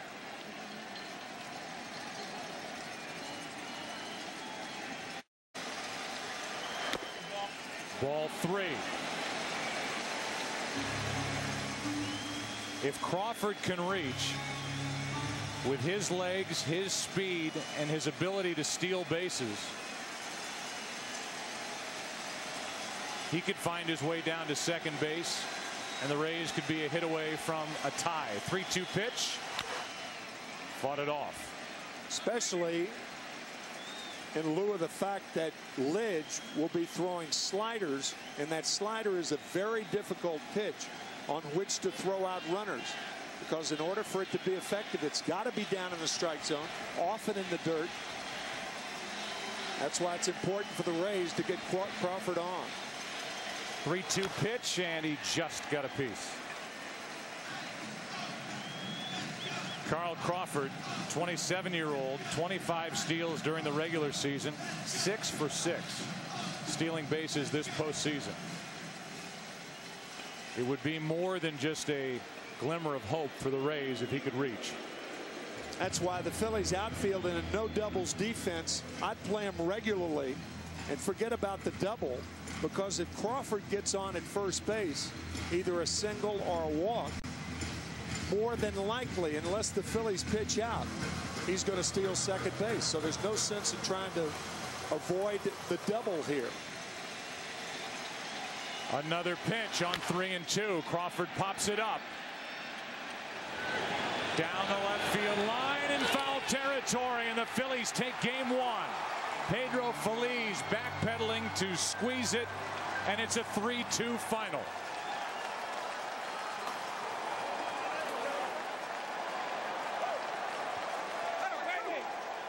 Joe, think about the Phillies winning a game in which they stranded 11.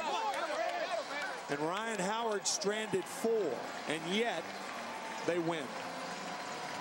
For history buffs, you'll remember that the Phillies, the only time they've won a World Series in 1980, had a 1-run victory in game 1 against Kansas City. A final of 7-6. Tonight it's 3-2. Winning over the Rays. Hamels over Kazmir, the save for Lidge. in a well-pitched game one. Tonight's Chevrolet player of the game, Cole Hamels. Who else? 7 innings, 2 runs, 5 hits, a couple of walks, 5 strikeouts. His performance was everything that Phillies fans wished for and then some. Go to worldseries.com/Chevy to score a virtual game ticket for your chance at a VIP trip to next summer's MLB All-Star Game. Let's go down to the field. Here's Chris Myers.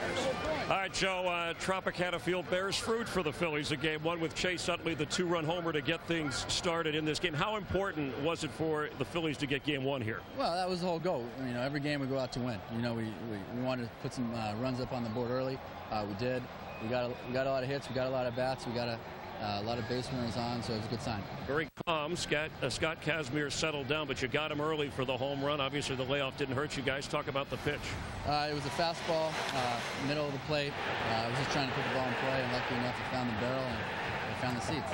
You think we're going to see a lot more runs in this series or this type of game? I think we're going to score some runs. You know, both teams have great offenses. I thought Cole pitched outstanding tonight, and our bullpen came in and did a great job. Cole Hamels money. Thanks a lot, Chase Utley. Okay, Phillies on the fringe of breaking the game open. Fringe, good show on Fox. Instead, they win a tight one. Let's go over to Ken Rosenthal, who has the guy who saved it for the Phils. Ken? Thanks, Chris. We're here with Brad Lidge. Brad, 1-run lead, the middle of their order. Your thought process in the ninth? Don't change a thing. Just go out there and do what I've been doing all year. For whatever reason, you know, I'm feeling real comfortable in those situations, and you know, obviously I have a lot of confidence in Carlos with what he's calling, and thank God for the opportunity to get in the game tonight. How impressed were you with Cole Hamels? Well, I'm always impressed with Cole. I mean, he just seems to get better and better as this season progresses, and now it's to the point where, you know, we feel so confident behind him. It's unbelievable. He just continues to get better. He continues to just command pitches and keep the other team off balance. So when he goes out, we feel great about our chances. They had the best home record in the majors this season. How important is it to get game one? Well, it's huge. I mean, you know, you try and downplay it, but obviously you're coming in a place like this. You want to make sure you get the first game, especially because you got your ace on the mound. It's really important to do that. And, you know, Chase was huge with that 2-run home run early, and that got us off to a great start. And from there, I mean, when Cole has a 2-0 lead, he's not going to give it up. Brad, thank you very much. Joe, back to you. All right, Kenny, thank you very much. So a final of 3-2, Hamels over Kazmir. And the story of the game, Philadelphia stranded 11 runners, Tampa Bay only 3. Cole Hamels outstanding tonight in this game one, and he's now 4-0 this postseason for the Phillies. We'll take a break, come right back after a word from your local Fox station, and then Jeannie, Kevin, and Mark will be with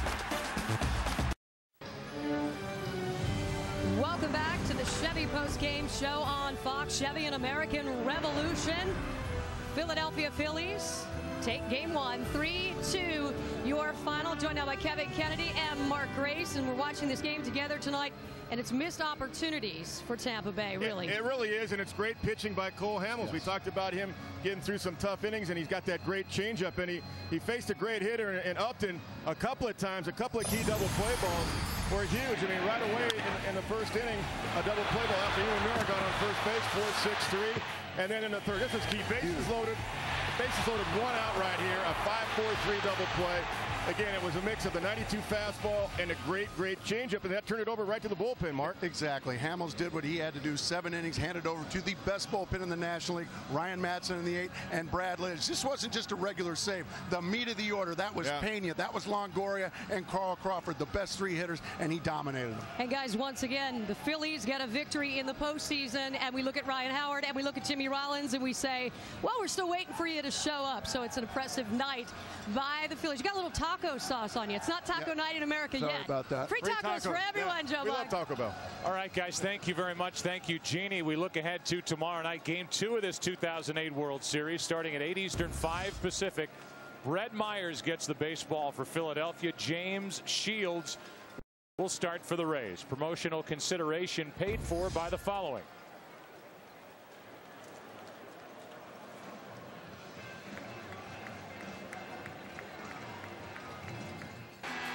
And so for more information on tonight's game and the latest in Major League Baseball news, log on to foxsports.com, powered by MSN, the world's favorite sports site. For all of us at Fox Sports, I'm Joe Buck. For Tim McCarver, Chris Myers, Ken Rosenthal, Jeannie, Kevin, And of course, Mark Grace, so long from St. Petersburg, Florida. You've been watching Fox Sports, home to the 2008 World Series. Until tomorrow night.